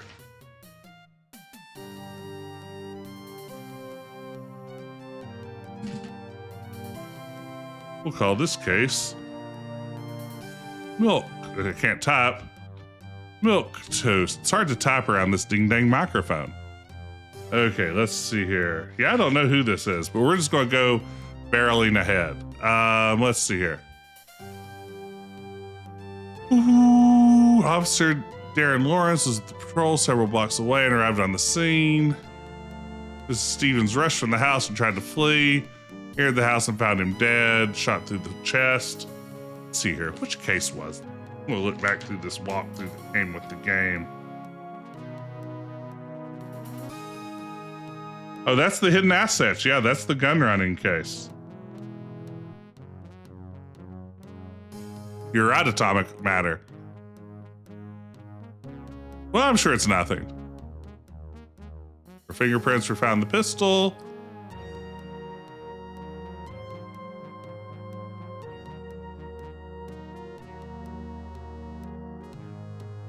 So his gun on the floor next to him. I remember picking up the gun. Something was terribly wrong. I dropped the gun, rolled John onto his back. Went out to get help. Still in shock. Didn't see anyone else at the house. The Robert Donner is the neighbor. Been on a big Donner party. Let's see here. We'll give Donner a call. Get notes from the law library.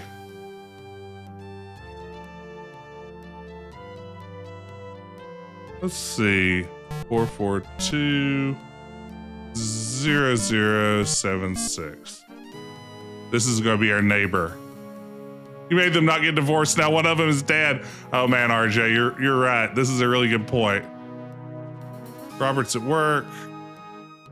Just give me his work number. Sorry, he doesn't let me give that out.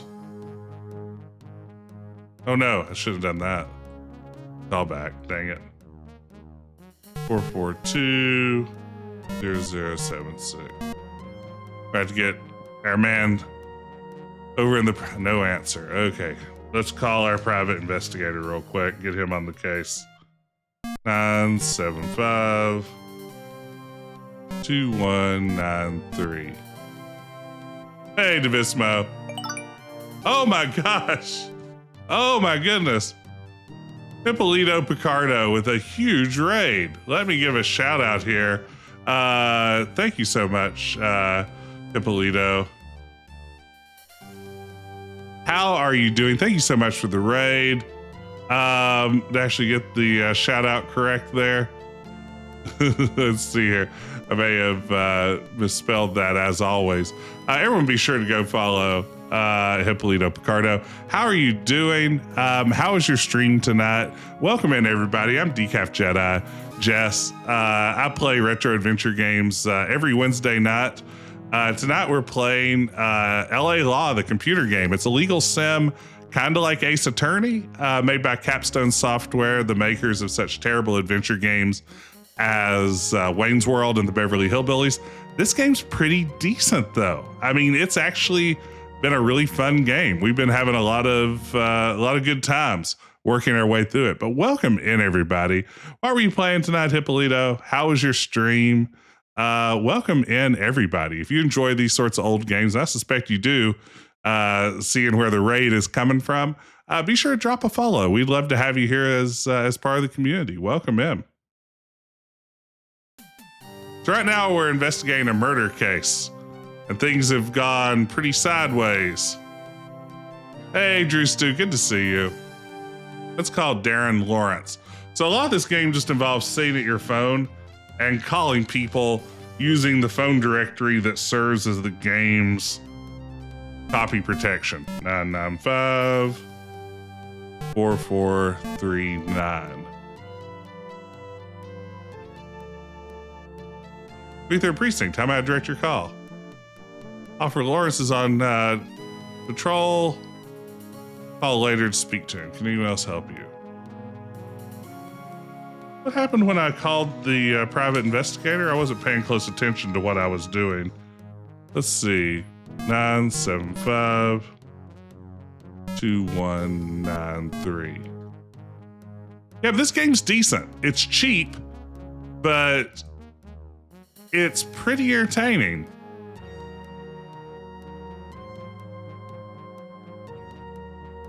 You found the notes from the last time you dealt with this lady. Great.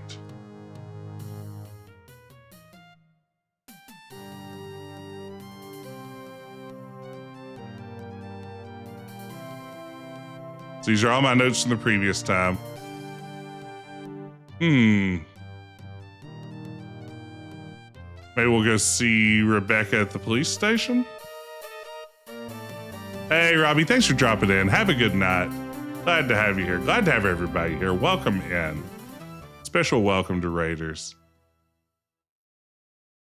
Visit our client.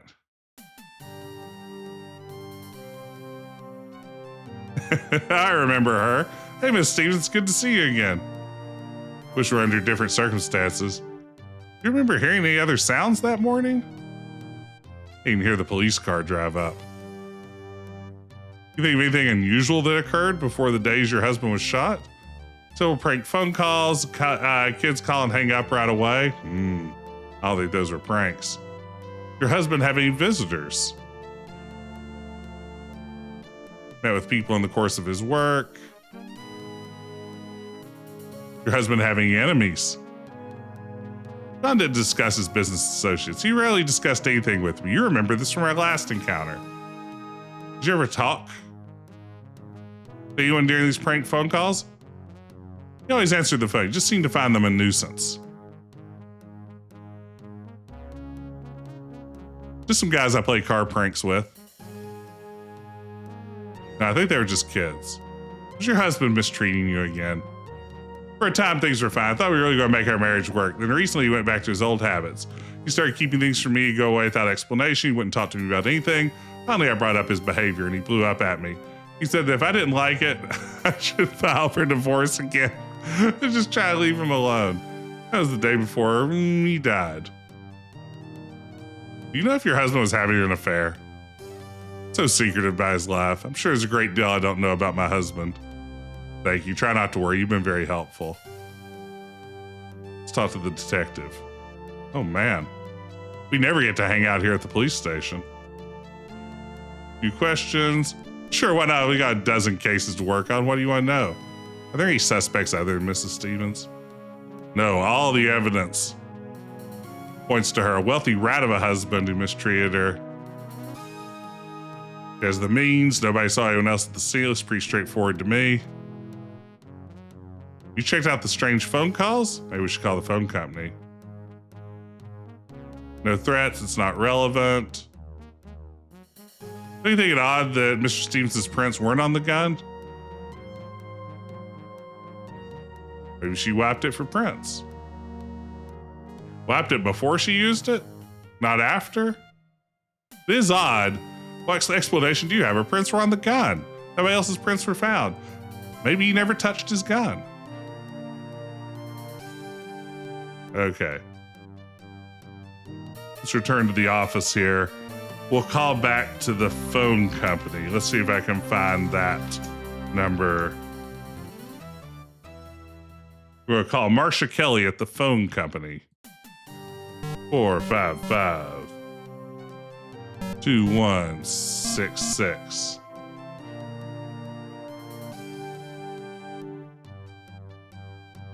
Here we go. Or if you could check the phone records, I want to know if there's been a bunch of very short calls from a single source. Come from 662. 3721. Okay. Bunch of them are 3 to 5 seconds. By a number of larger ones, too. The name on the account is Millhouse Investments. Thrill House Investments. Everything's coming up Millhouse. Okay.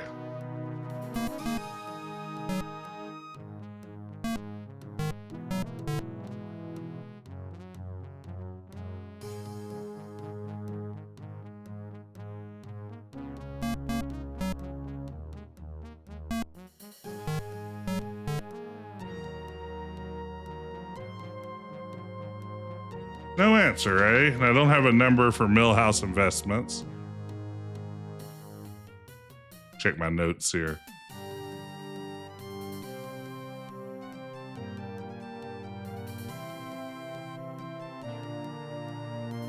Tried Darren again. He was out earlier, but we're running low on time. What was his name?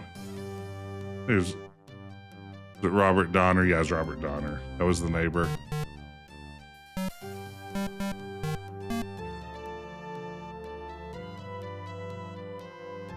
Still no answer.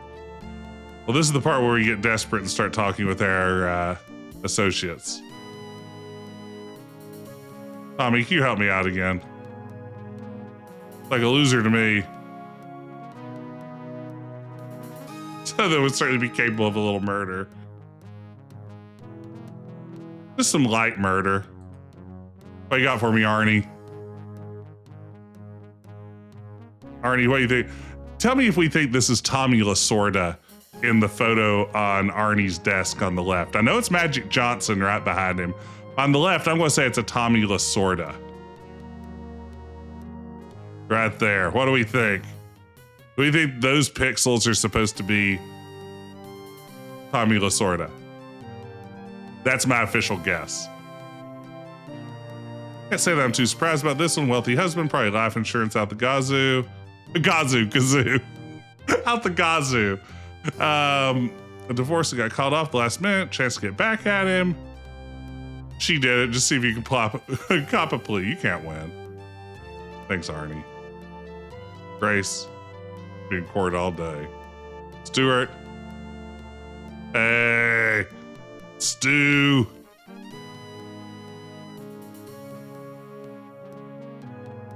Check the Stevens' insurance policies. Bet the DA will be working. I already talked to my buddy at the police department. Let's see, insurance company. Wonder if I have an insurance company in my... I don't see any signs of an insurance company in my list of numbers I can call.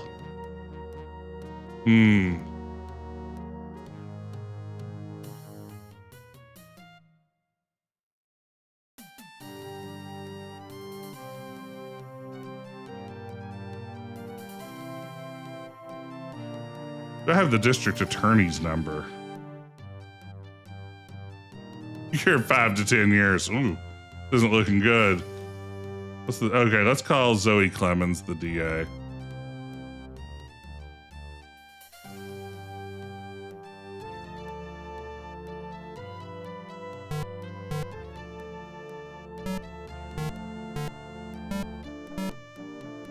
All right, here we go. Great. Huh, I'm a little stumped on this one. Let's try to call Lawrence again.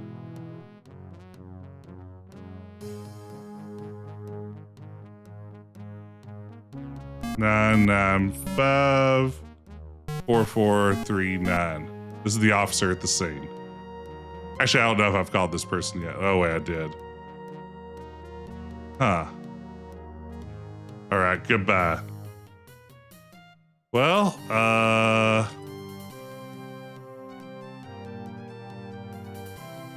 got nothing on anybody. May call Harrison again. And Borelli.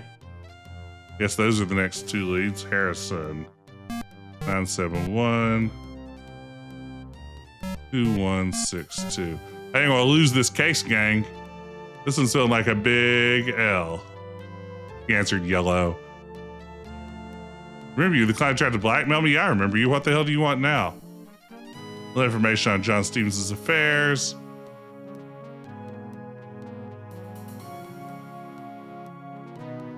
Was you into blackmail? Never stop paying. What do you want from me?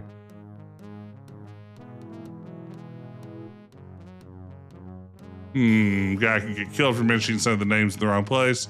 Don't connect me with my information. I protect my sources. Okay. Mendoza. Sell drugs to the local gangs.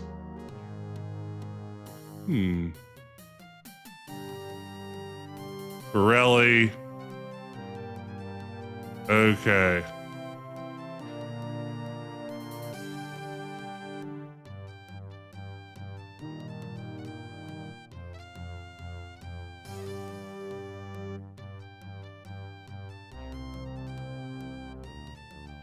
Okay. Let's call Borelli real quick. See what he knows. Does Jimmy Spence have a picture of Bobby the Brain Heenan on his desk? I hope so. I hope he has one of Heenan and the whole Heenan family.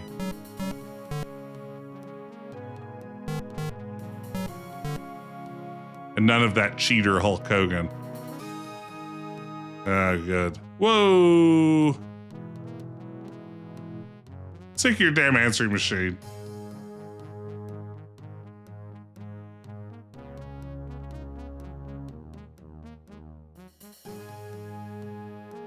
Whew, well, we don't have a lot to go on.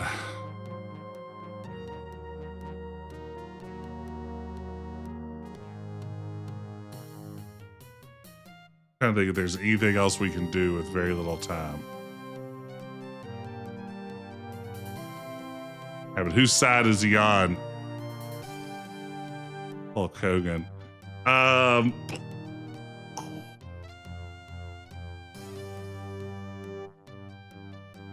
This one may be a losing case, folks. Time's running out. I'm out of good leads.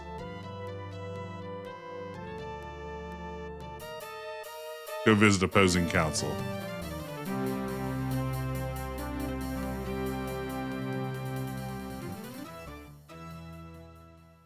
Assistant DA is out of the office. Great. Well, that'll take up the rest of our time. We can head on to court.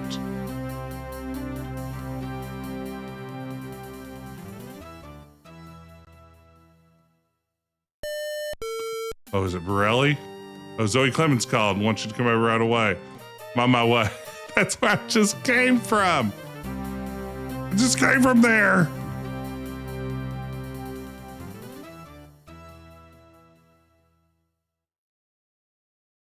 So what's so important that I had to rush right over here?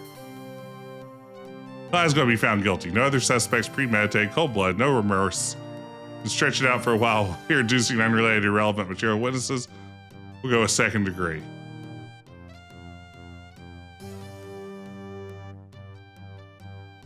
A slime ball, and I'll have the jury glad that he was killed. We'll go with negligent homicide, mandatory 5 years. Second degree, okay. You've got it. I'll get the paperwork processed. Go inform your client. Wow. Are we going to sell this out of court? Did they just get tired of writing courtroom scenes here toward the end of the game? Whoa. Offer to plead guilty to negligent homicide with a mandatory sentence of 5 years.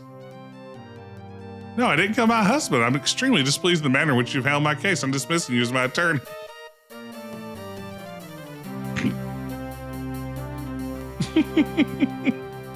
Well, I may not have done great on that one. Not very happy with the way you handled this case. Sue the firm for incompetent representation. Well, that's one more case in the books. Now we've got Becker's problem. Wow. Good thing I'm partner already. That's right. Try to fire me. Gonna take my name off all the business cards. Sorry to make this a private conference. We've gotten ourselves in a sticky situation here. Douglas Lehman, our top associate, just got a divorce. Apparently his wife was playing around. Becker handled the case. I don't know what happened, but Lehman came out on the short end. Now he's found out that Becker's the one his wife was playing around with. Needless to say, he's furious. He was in for an hour talking to Leland, asking for Becker's head on a platter. Corbin Burnson, you dog. Not that unsympathetic, I have to admit. I talked to Artie. Issues with this relationship to Laban's wife ended a long time ago. It has no bearing on the case. I believe him, even though he should have disqualified himself. Anyway, I need you to do two things. First, see if you can find grounds for an appeal on Laban's settlement. Obviously, Becker can't handle it anymore. Second, try to see if you can negotiate a truce between the two of them. I don't want him fighting. Firing Becker's out of the question. Corbin Burnson's a series regular, and Laban's too damn good of a lawyer to lose. I don't know how you're going to do it, but good luck. Good morning, Doug. I've been assigned the appeal of your case. The screen brightness is going up and down. Like, I've thought that I was crazy about that too. But when it switches scenes, it like does a dimming effect that's really kind of interesting. Sometimes, but not always. This is really the final case. Refreshing to be represented by someone with some integrity for a change. Tell me about what happened. Married Sarah, yeah, there's that screen darkening. Married Sarah after graduating from college, both pre-law. Before we got married, she decided she wasn't sure what she wanted to do with her life and wanted to take some time off from school. So I went to law school while she worked. Started working here. She decided that she wanted to practice law too, so went to law school herself. She graduated 2 years ago and got hired by Carson, Phillips, and Green over in Century City. Oh man, speaking of LA, I just finished watching the Apple TV series, the Studio, starring Seth Rogen, created by Seth Rogen.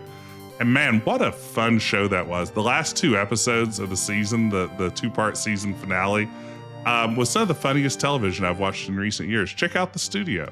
You might enjoy it. Why didn't she try getting a job here? I've been in LA state of mind. Decided she wanted to prove herself without profiting from my status. Makes sense. How'd you pay for school? Grandfather left me $350,000 in his will in 80s dollars? 10% share of his plumbing fixture business. Wow. Got during my last year of undergrad. Must be nice. Our house was purchased with that money cash up front. So $350K in the 80s or whatever.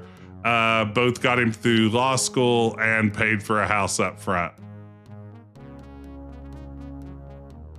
When did your marriage come apart? About 4 months ago. It was sudden. One day she just wasn't sure she wanted to be married anymore out of the blue. Not too bad. She decided to give things 3 months to work out. I was shook. Whoa. The people I should... I thought I was shook would have been slightly more contemporary phrasing. I would have expected I was shaken. I'll take it. I was shook. Was shooketh. Happened to be, really loved that woman. Still do, believe it or not. Next day I'm sitting here at work. My process server comes in and hands me the papers. Of course, I immediately suspected there had to be someone else. And it was Artie. How'd you find out about Becker's involvement? After the divorce, I'm cleaning out my stuff since I had to leave the house. When I paid for it with my family's money, I should note. Came across a journal Sarah wrote. She always tended to be over-emotional. Oh. Anyway, I found a whole series of entries declaring her undying passion for Becker. It's embarrassing, pure trashy romance crap. What did Becker do wrong in the trial? I mean, beside being in it, he made it very clear part of the property was based on my inheritance and therefore separate. He didn't even bring it up. He didn't point out that I paid for Sarah's law school, or even my own. Her attorney was able to charge that owed her part of my salary because she's taken on material sacrifice by working as a secretary while I attended law school, even though it was she who decided not to continue at that time. I had no such sacrifice while she was in school since I was already practicing law. With all this, Earl Becker had nothing to say. What a weird case to put at the end. Is there any information I need to know for this appeal?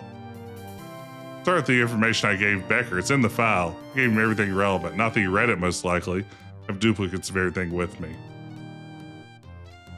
Is it possible you can tone down your feelings with Becker for the good of the file? Oh God, not you two. I've already had half the partners give me the good of the firm speech. Very well, you clear up this case. I'll keep to myself for now. I'll tell you though, Becker is scum. I don't care if his performance in court was due to sympathy for Sarah, just being shook up at the handling of this case. should have disqualified himself. It's something you learn the first year of law school. This is my firm. He pulled something like that. I would not only put him on his ass to make sure that bastard never practiced law again. All right, I'll see what I can do. No guarantees. Okay.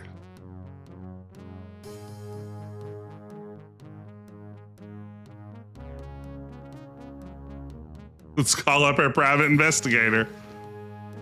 I haven't watched Becker in years. Let's see here.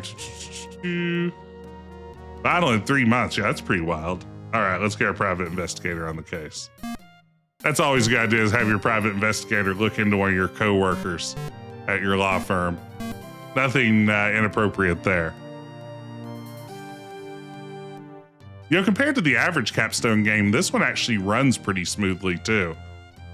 The others tend to bug out and have all kinds of issues. Whereas I guess this is a much easier game probably to put together since it's mostly still images. Find out what you can about Sarah Ross. Find out what you can about Douglas Lehman.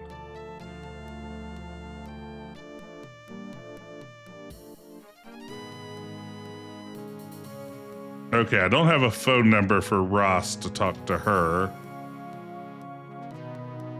That's right, there are no scrolling. Well, I guess the lobby is a scrolling scene, right? I did accidentally stumble across a decent Capstone game. And again, that was not my intention. When I played this one, I came into it like, I want this to be another terrible game that we can all laugh at together. And then it turned out to be like pretty okay. I would have never anticipated that.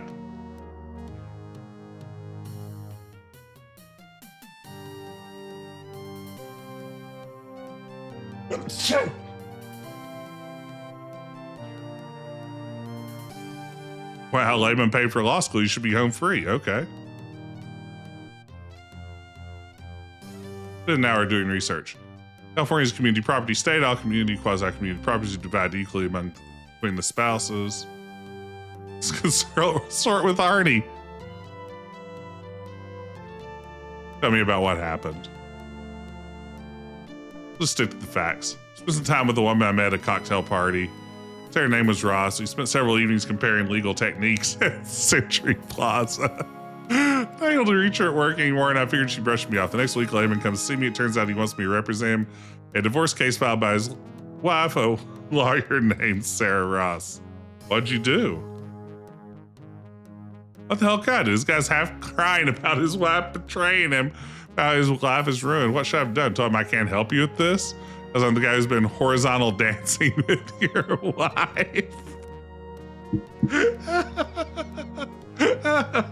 This guy does have some vague Lex Luthor vibes. That's Corbin Burnson all the way together. That's Major League's Roger Dorn. That was horizontal dancing with your wife? It's just the code of ethics. Not the sermon, Padre. No, I'm deep in with the ethics code.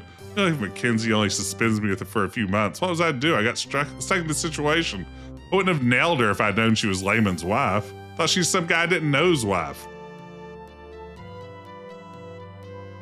I don't see how I'm to blame for this. How do you feel prepared for this case? Look, if Lehman thinks I'm an easy on her, he's crazy. If this situation she put me in, I just wanted to take her apart just for the principle of it. Why didn't you bring up the inheritance? Never told me anything about the inheritance. Check the file. I hear he's complaining about it. Don't you think I would have been glad to use anything better than adultery and abandonment in a no-fault state? I'm supposed to take over the case. Any recommendations? Not a whole lot I didn't try. If he has any additional evidence, go with it, particularly if it makes her look like she wasn't sacrificing much while he was in law school. Go through the bank statements. You might want to try credit card accounts too.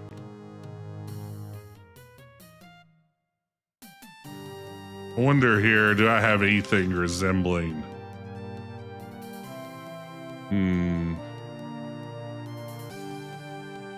So many unused phone numbers in this list.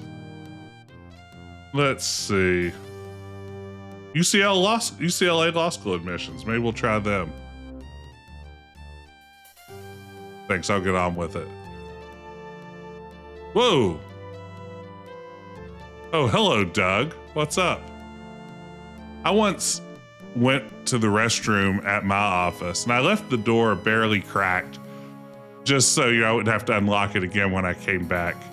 And when I came back from the restroom like 3 minutes later, a student had let themselves into my office, sat down in a chair in the office, and closed the door back to the tiny little crack that I had behind them. So when I walked into my office, there was just someone sitting there that hadn't been there when I got up to leave. And it was so upsetting. I nearly leapt out of my skin. Who on earth does that? Who thinks that is the normal procedure in that scenario? So strange.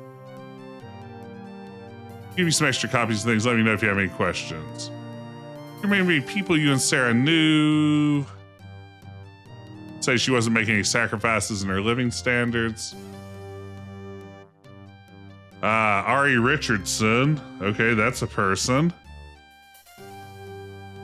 She worked at the UC Press with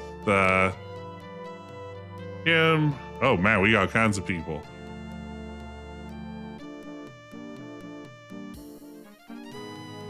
When you're in law school, do you have any credit card accounts that might show you were living pretty well? Have Visa and American Express. Paid the total every month, too. You still have the receipts for those years? Normally keep the last few years. Get back statements for those years for me. Sure, I'll do it right away. Thanks, I'll get to work on these. Okay, they give me a... Uh-oh, who could that be? It's our private investigator. What do you got? What have you got for me? Sarah Ross. No police record. Douglas Lehman. No police record. Anything else? Include her law school application. Okay, I'm going to call it the law school. Let's call UCLA Law School. 254 2110.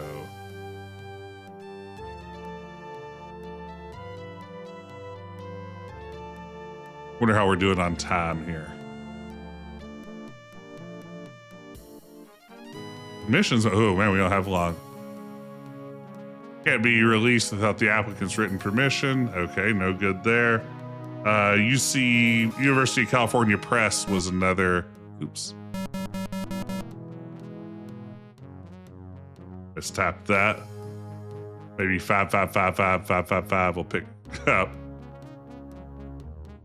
No. Nothing. Okay. 253 1847. What we got? What's the story? What can the University of California Press tell us? She knew someone named Sarah there? No, it's Ariel Richardson. This is she.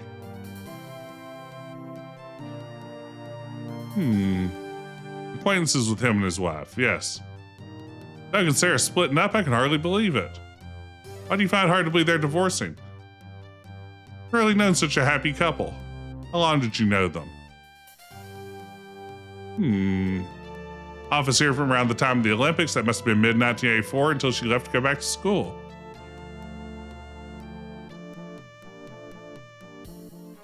Because she was tired of school but wasn't sure what to do next with her life. How'd you describe their lifestyle? Oh, very comfortable. Could you give details of this?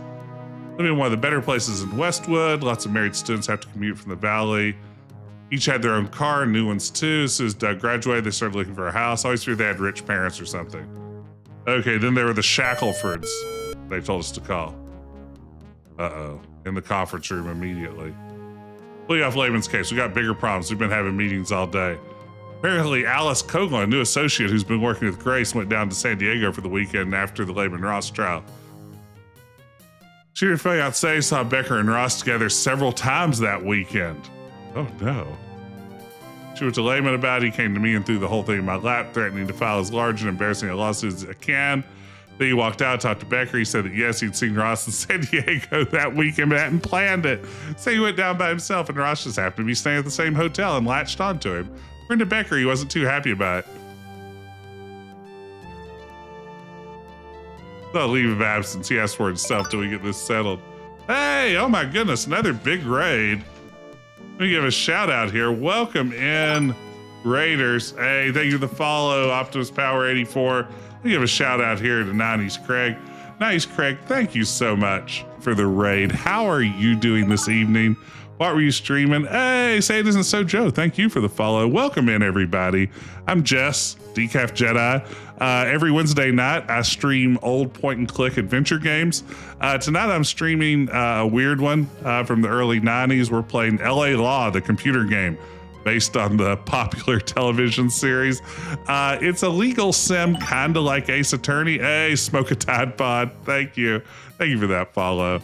Yeah, it's not that different than Ace Attorney, just a little jankier all around, but we've been having fun with it. It's actually kind of a hidden gem we've discovered. So good time there. Played Therapy Simulator. I think I saw that when I was looking at who was online earlier. I think I saw that. Watched a video called Basic Computer Terms from 1976. That sounds fun. That's awesome. Yeah, I didn't know this one existed until fairly recently either. It's by Capstone Software, who also, I better pause this. This game has a timer. It's by Capstone Software. Maybe it's frozen here. I think we're good. Capstone Software also did the Beverly Hillbillies and Wayne's World, which were two really bad point-and-click adventure games. They did a Homie D Clown from In Living Color adventure game. Just all kinds of weird stuff. But thank you so much for the raid, 90s Craig. Everyone be sure to go check out 90s Craig's channel. And Raiders, I'm glad to have you here. Thank you for sharing your community with me. Yeah, the Beverly Hillbillies one, man, that may be the worst adventure game I've ever played. And I've played some bad ones. That thing is barely a game. That's right, homie, don't play that. That one I'm afraid to play. I just feel like it's the sort of game that's going to jump scare you with some sort of deeply uncomfortable scene halfway through. So I've been avoiding Homie the Clown. We're in the middle of the final case of this game. Two of the partners at the LA law firm have found themselves at odds when one, Corbin Burnson's character, Arnie Becker, has slept with another partner's wife and then represented him during their divorce. So that's arguably a conflict of interests. Okay, let's see here. Do a lot of talking to other associates. He's got a laundry list of complaints that the whole Becker situation shows I've lost control of the firm, and that Brackman and I become old and corrupt and play favorite with the older partners. The whole direction of the firm has gone wrong, that we should be doing more corporate law and no more pro bono criminal work and so on. The upshot is the number of the associates are taking the following, talking of following laymen, starting a new firm. Maybe some of the partners might be leaning that way. Got a call this morning from Alec Langston at Rexter. Past few days, our associate Jonathan Parker took him out for a little unofficial lunch, trying to sell him on how much better their new firm handle corporate accounts than we do. Alex told him they weren't interested. We have to figure out if they talked to Rexter. They certainly must have done so with their other major clients too.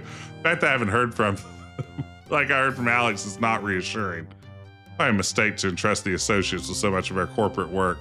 At any rate, I heard from Lehman this morning. He proposed a compromise settlement. We reorganized the firm with an executive committee of senior partners holding most of the day-to-day control. Man. Also, Becker would be out. This is wild. I can't believe the last case is ultimately about holding together this law firm. So that getting 60% control in our firm is not my idea. Compromise. So we might bring in the partner meetings in 2 days. First, he feels he has enough support among the partners to have a chance. At least he must have had 2 supporters that he can trust upon the executive committee. Second, the new firm must have enough backing both here and with our clients to damage us badly. And they know we know it.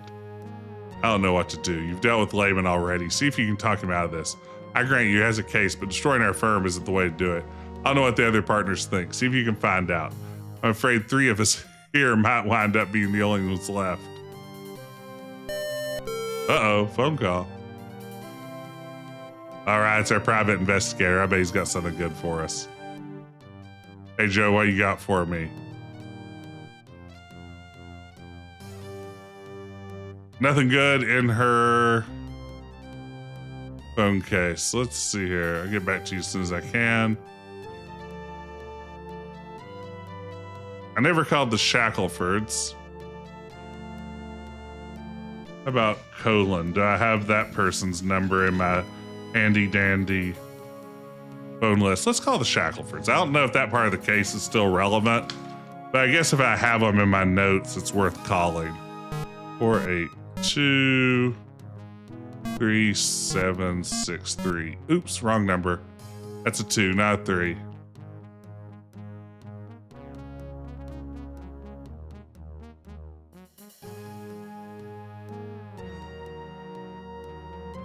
Okay, let's try this again. 482-3763. It's gonna be funny if I destroy the LA law firm here in my final case. If that's how the game ends for me, is with this law firm no longer existing because I was bad at being a lawyer. Hello?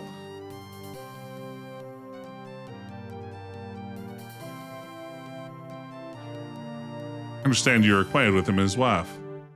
Haven't seen them in a couple of years. How'd you describe their lifestyle? Rich. How'd you describe their relationship? Yuppies in training. Oh man. 619. We haven't had an area code yet. 456-3274. Oh man. I wonder if this phone system can handle an area code. Uh-oh. What you got? Oh, it's our private investigator again. What you got for me?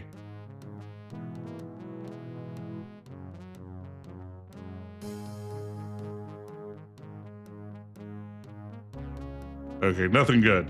Let's try this number. 619-456-3.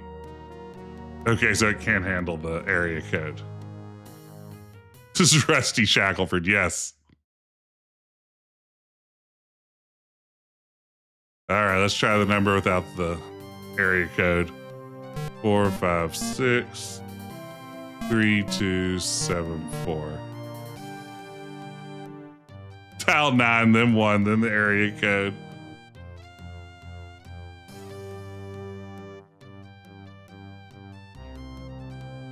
Yeah, let's try that, I guess. 161-9-456. I think this is gonna be it. 3274. I just forgot how telephones used to work. I left off the 1.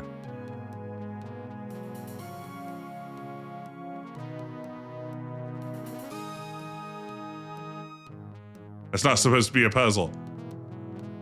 Is it Bruce Shackelford? Yes, this is Bruce Shackelford. How'd you describe their relationship? Seemed pretty well suited for each other. A lot of ambition. How'd you describe their lifestyle? Definitely lots better off than the rest of us. Okay.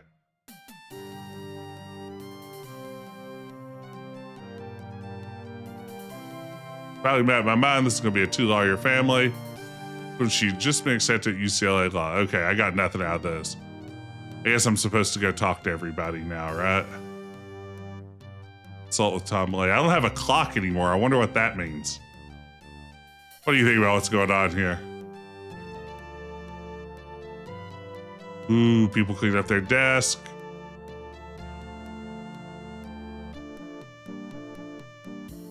I guess I was supposed to call Rex or whatever our line is. Let's do that real quick. The avionics, that's our big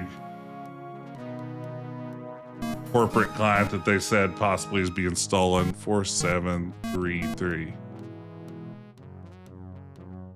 Let's see if this is a lead. This could be a lead.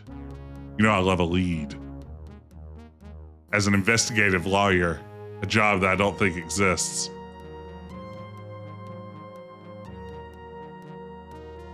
They're calling Lehman? Lehman?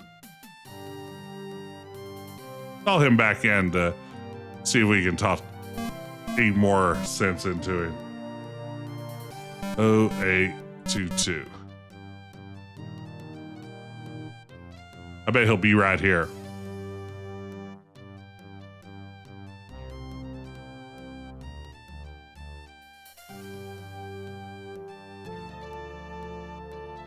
Well, this is an event. Did Brackman send you, or was it Leland himself? Let's try and find out what's going on. Cards are on the table. It's up to them to make the next move. We have an excellent chance to appeal. If we can get a favorable decision for you, would you drop this threat? A bit late for that now. Why are you doing this? Look, Victor, it's been long overdue. It isn't just Becker. Oh, man. Lots of people start telling me past history. Becker's been playing this stunt for years. Oh, my goodness. Been sleeping with clients in divorce cases. That's like a Dan Fielding kind of thing to do.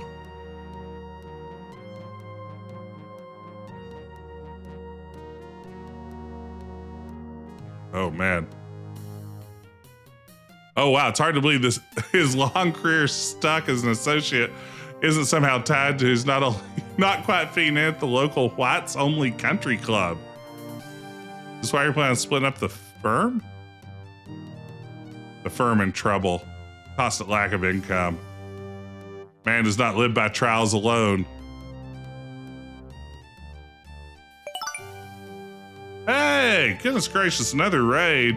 Let me give a shout out here. Thank you, Omestra, for that raid. Shout out, Omesta. I'm sorry, Omesta. Had an R in there that didn't belong. Thank you so much for the raid. Welcome in, raiders. Playing Not For Broadcast. That's a game I'd like to check out at some point. I know a little bit about that one.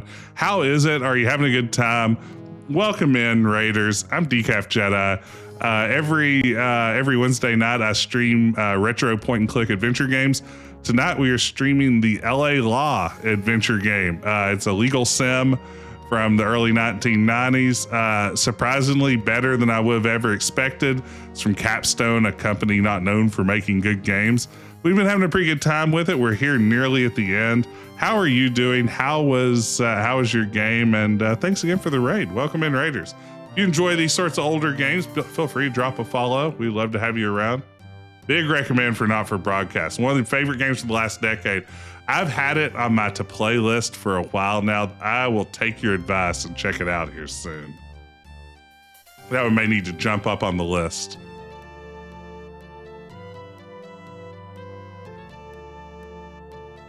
All right. He's bringing us over to their new firm, maybe. Would you please reconsider? It's too late. The die is already cast.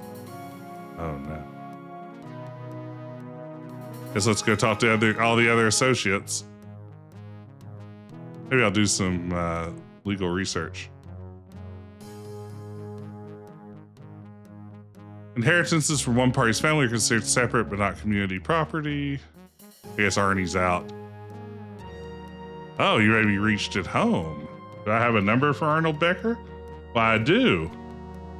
726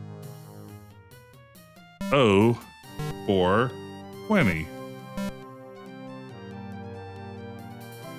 Good crack for people who like Goofy FMV. That is me. I like Goofy FMV a lot. So count me in.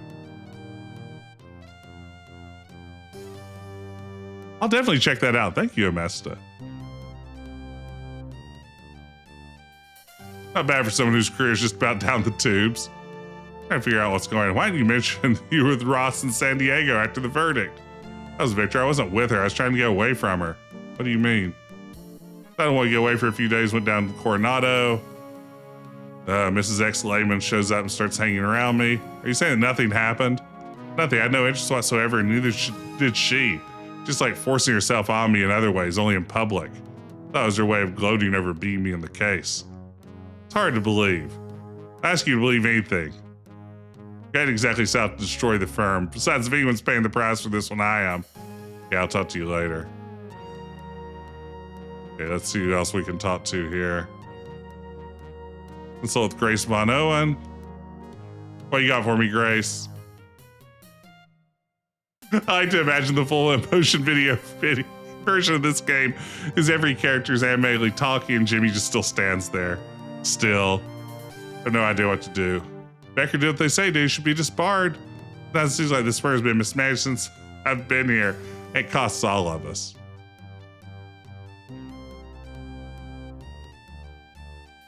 Talk to Stuart. Stu, what do you got for me?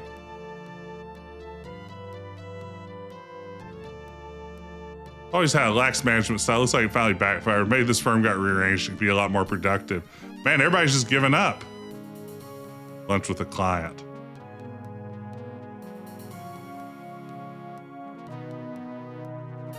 This is opposing counsel. I don't even know if I have opposing counsel. I don't even know if there's a trial anymore. It just kind of feels like we're in make believe the law firm's shutting down. Off the other partners at your firm. More scrolling. Call coming in, nice. Partners meeting's about to begin. Tell them I'll be right there. Complaint against our firm. He's here to outline a possible settlement. Please consider his proposal. Because the steps are somewhat irregular, I believe these issues at hand justify these steps. Recently had the misfortune to have my marriage ended by divorce. Trusted Earl Becker is one of the best divorce lawyers in the state to present my case. Fortunately, Mr. Becker mishandled the case badly, or so it appeared. Failed to present witnesses and evidence which would have enabled me to get a fair settlement. Instead, the judgment went against me to an extent which would have suggested incompetence on the part of Mr. Becker, or worse. I subsequently found out through my ex-wife's writings, which I have a copy here, that Earl Becker had been having a sexual affair with my wife, yet had not disqualified himself from the case, as he was ethically bound to do.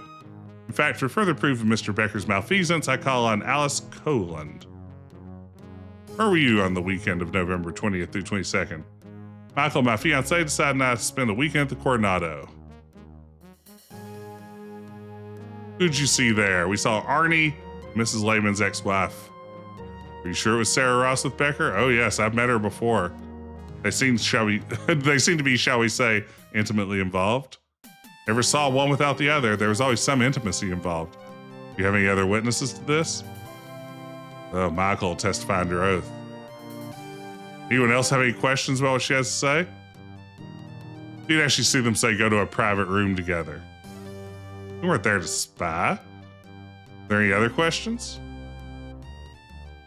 I first thought my complaint was Becker alone. However, once my plot became known, many others came to me assuring me that I was not alone. Apparently, this is but one incident in a whole chain of ethics violations committed here, which the leadership has turned a blind eye. I'm afraid, ladies and gentlemen, the time for accounting is due. Oh, man. Charges of racism to simple matters of appallingly poor business management, which has crippled the firm. A fair solution appears to be include not only me, but the others who have been hurt by this firm's mismanagement. Hence my solution. Partner meeting is seamlessly turned into a trial it has.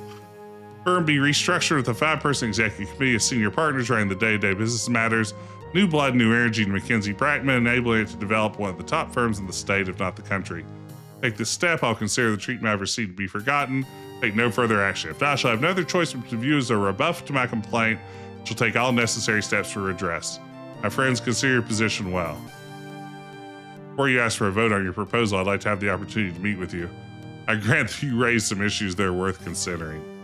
Hold off any actions until then. I'm not willing to discuss that with you, Mr. McKenzie. What a weird case to end on. I should inform each of the partners about this before it's announced. We've worked out a settlement. He gets himself and one person of his choice on the executive committee. 50% control rather than the 60%. This is agreed to the provision that we promote Jonathan Parker and Alice Colan to partner right away. Also, Becker's been thrown to the wolves. Wait a second.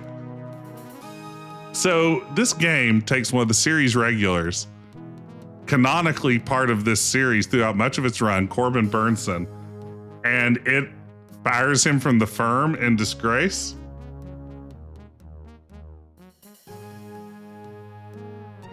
I don't think I followed that Alice Colan was a lawyer either, but I'm willing to go with it.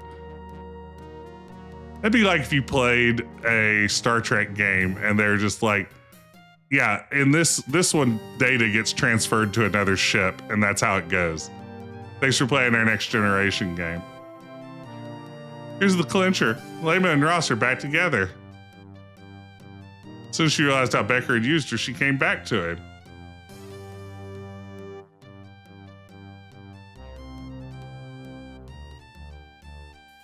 Now, guess who he named as the other senior partner? Hope you enjoy working for McKenzie, Brackman, Lehman, and Ross. Oh, man, him and his wife are now both senior partners. Is that how the game ends? No way. It's not going to roll credits, is it? No way. No, it's not going to roll credits.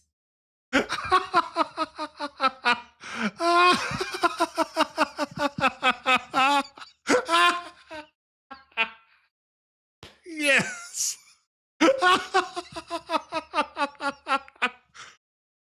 Oh, that could not have gone better. It's at the end of the game. Corbin Burnson gets fired. The law firm gets restructured based on some guy's threats. And then it just drops us to DOS. Quentin DOS is always my favorite. So, I mean, I don't know if I could have done anything differently. Like, was that just how the game ends? I've got a walkthrough here that I didn't really have to use much. Let's see. I mean,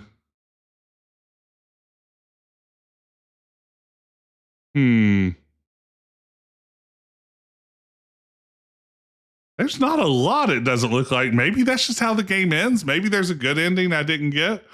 It's in light of no other data. Congrats on my LA Law world record run. Yes. I challenge anyone out there to do it in less than like the 4 hours it took me to finish this game. I can't believe it ended like that and then dropped to DOS. Of course it dropped to DOS. How else would this game end? Wow, gang. We really did it. We finished LA Law. And, you know, I'm not even curious if there's a better ending. I think the way it ended was perfect. And I have no feedback whatsoever. So we're going to call that the end of the game. Oh my gosh, that was fun. All right, y'all. Thank you so much for being here. I hope you enjoyed this ridiculous game as much as I did. I will be back next week with more Retro Adventure Wednesday. What will I be playing? Don't quote me on this. This could change before we go to press next Wednesday. But I think I'm going to play for the first time Under a Killing Moon. I've never played, well, I'll tell you, walk this back. I was going to say I'd never played a Tex Murphy game, but I played Mean Streets. We're going to play Under a Killing Moon for the first time, I think. I'm really looking forward to that one. Thank you all for joining me for Retro Adventure Wednesday. We'll get a raid going. Let's drop in on Atari Beer Pong. Always a fun streamer. Atari Beer Pong is playing Space Quest 2 tonight. Everybody loves Space Quest 2. I would argue one of the funniest of all the Space Quests. So let's drop in on Atari Beer Pong. Tell him that Decaf Jedi sent you. And folks, I will see you again very soon. Take care.